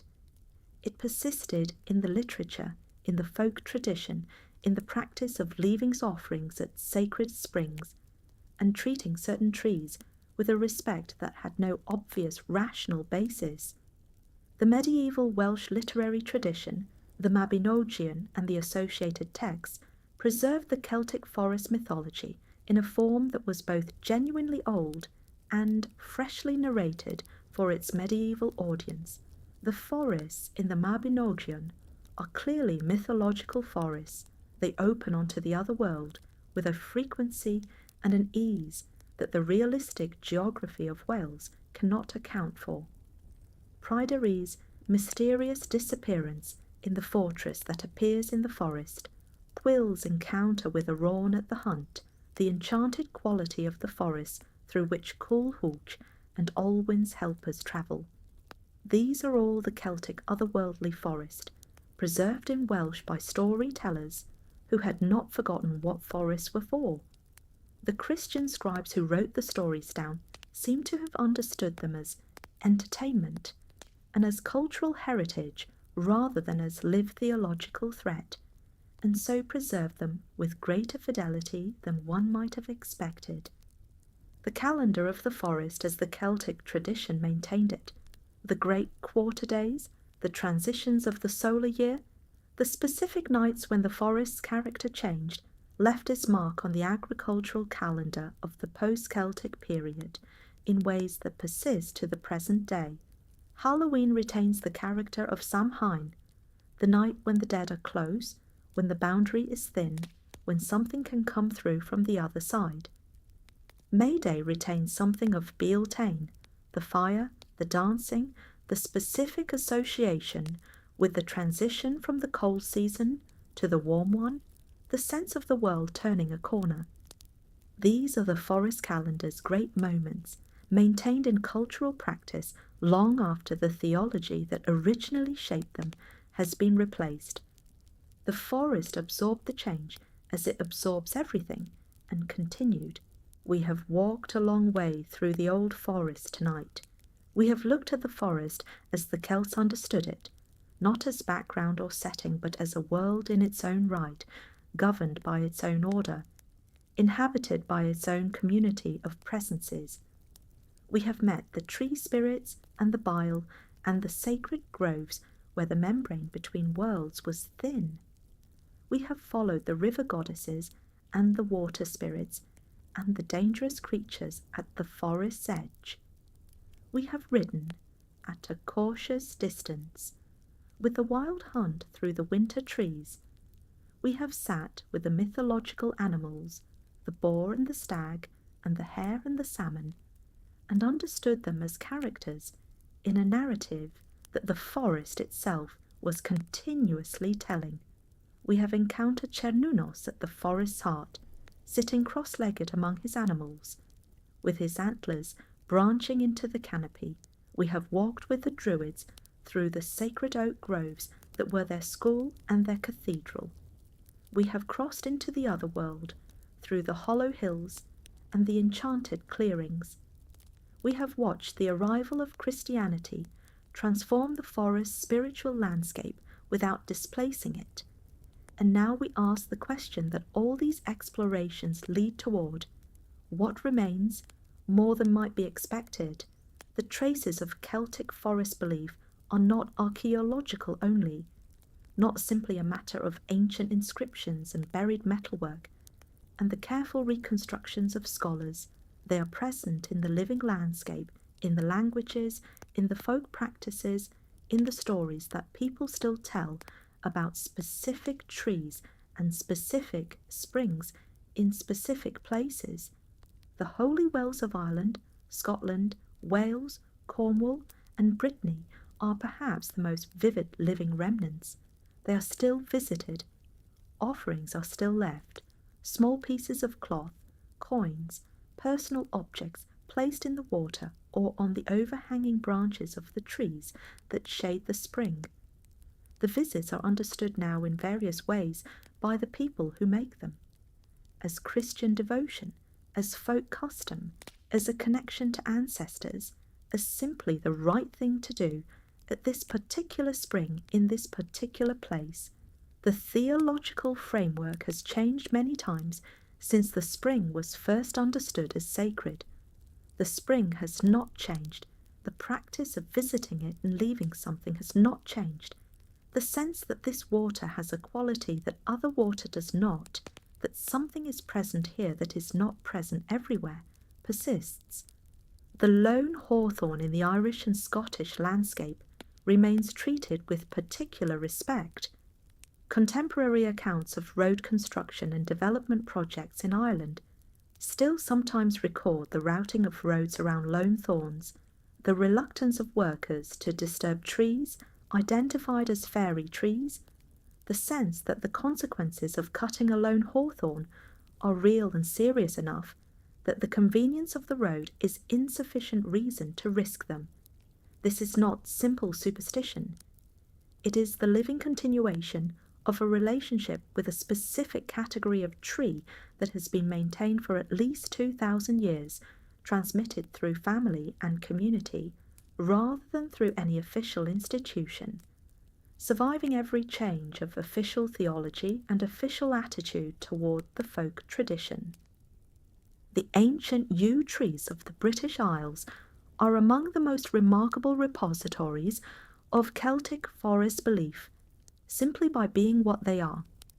The yew at Fortingall in Perthshire, which may be the oldest living thing in Britain, estimates of its age range from 3,000 to 9,000 years, was ancient when the Celts came to this landscape. It was ancient when the Romans arrived. It was ancient when Christianity came. It stood in this same valley, in a form not entirely unlike the form it has now, when the Druids were conducting their ceremonies in the sacred groves of Britain. To sit with the Fortingall yew is to sit with a witness to the entire history of Celtic forest belief, a living tree that was present for all of it, that continues to produce its extraordinary red berries with their toxic interior and their sweet, harmless outer flesh, that continues to regenerate from its own decaying trunk in the same cycle of death and renewal that made the yew the tree of death and continuity in the Celtic imagination. The landscape place names of Britain and Ireland are another living remnant, a layer of Celtic forest belief preserved in the names of hills and rivers and springs and settlements that has survived every subsequent change of the language and culture, because names are more durable than almost anything else in the cultural record. The river names in particular tend to be among the oldest stratum in the linguistic landscape. The Avon is simply the Celtic word for river, Abona. The Y and the Exer and the Usk and the Exer all derive from ancient Celtic water words. The rivers kept their names through the Roman period, through the Anglo-Saxon period, through the Norman period, because rivers are permanent features of the landscape and their names attach to them permanently.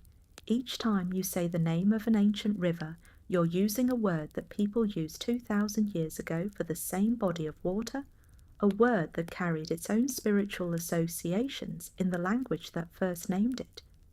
The art and literature that have descended from the Celtic tradition carry the forest's presence forward in another form. The Arthurian tradition, which drew heavily on Celtic mythological material and has been continuously told and retold for over 1,000 years, is saturated with forest imagery. The forest of Brocéliande, the forest through which the knights ride in their quests, the enchanted wood at the edge of the known world. These are the Celtic otherworldly forest, preserved in narrative form, transmitted through the Arthurian tradition into a literary heritage that extends from medieval romance to contemporary fantasy. Every time the hero rides into the dark wood, seeking something whose nature they do not yet know, they are re-entering the Celtic forest of mythological encounter. The deep ecology movement and the contemporary rewilding movement have, perhaps unexpectedly, recovered something of the Celtic understanding of the forest as a living community with its own order and its own intelligence. The science of forest ecology, the discovery that trees communicate through fungal networks, that old-growth forests have complex internal social structures, that ancient trees function as hubs in forest communities in ways that younger trees cannot replicate, has produced a picture of the forest that the Celts would have recognized, though they would have described it in different language. The forest is alive in the full sense, not merely a collection of individual organisms, but a community with its own collective intelligence, its own forms of communication, its own long memory. This is what the Celts believed. The science arrived at the same conclusion by a completely different route. The experience of entering an old forest and feeling something change, the quality of the light, the character of the sound, the sense of being in the presence of something ancient and attentive, is not imaginary. It is real perception of real things. The complexity of the ecosystem, the age of the trees, the accumulated character of a place that has been developing for centuries. The Celts encoded this real perception in mythological language because mythological language was the most sophisticated tool they had for representing it. The beings they placed in the forest were expressions of the forest's genuine qualities, its age, its power, its complex internal life, its capacity to disorient and to transform the human beings who move through it. What the Celts believed lived in forests is, in the end, what does live in forests: the ancient, the powerful, the communicating, the complex, the beings that have been in this place longer than any human memory, and that will be here after any human presence has faded. The mythology named those things and gave them form and made them accessible to human understanding and human relationship. Strip away the mythological language and you find underneath it a genuine and careful observation of the forest that is more accurate than casual modern dismissal of it would suggest. The old forest is still there, in its remnants and its recoveries. The ancient trees are still standing, the great oaks, the millennial yews, the elder that requires courtesy before you take anything from it. The springs are still flowing. The lone hawthorn is still standing in the field, still treated with the respect that 2,000 years of tradition have accumulated around it. Step into the old forest and something changes. The Celts knew what that something was. They gave it names and faces and stories, and those names and faces and stories passed down through the centuries in ways that no single institution maintained and that no single act of destruction could end, are still with us, in the landscape, in the language, in the practice, in the quality of attention that the old forest still commands in anyone who stands still long enough to receive it. The rewilding projects now underway across Britain and Ireland, the restoration of ancient forest, the reintroduction of absent species, the recovery of old-growth woodland are, among other things, a recovery of the habitat in which Celtic forest belief was grounded. As the forest returns to cleared land, as the ancient trees that remain through the cleared centuries spread their seed into newly available ground, as the woodland creatures return to territories from which they were absent for generations, the physical conditions that generated the Celtic understanding of the forest are being restored. The forest that returns will not be identical to the forest that was cleared. Too much has changed, too many species are gone, the soil has been altered, and the water table has shifted.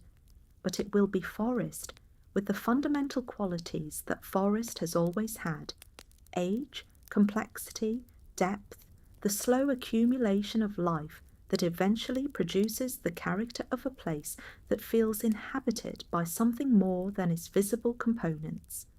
The quality of attention that Celtic forest belief required, the attention that could read the behaviour of specific trees in specific weather, that could hear something in the sound of a particular spring, that could notice the significance of a white animal at the forest's edge, is a quality of attention that the contemporary world rarely develops and rarely requires. Most of us do not spend enough time in specific forests for long enough to develop a relationship with any particular forest's character. The Celtic tradition taught this quality of attention through years of practice, through the Druidic curriculum and the bardic apprenticeship, and the ordinary agricultural knowledge that kept a community in close contact with its immediate landscape. The recovery of this attention is not a matter of adopting a belief system. It is a matter of spending time in forests, repeatedly, slowly, with enough patience to begin to notice what the forest is actually doing. The knowledge follows from the attention. It always has. Sleep well. The forest is still there. It has been there all this time, and it remembers.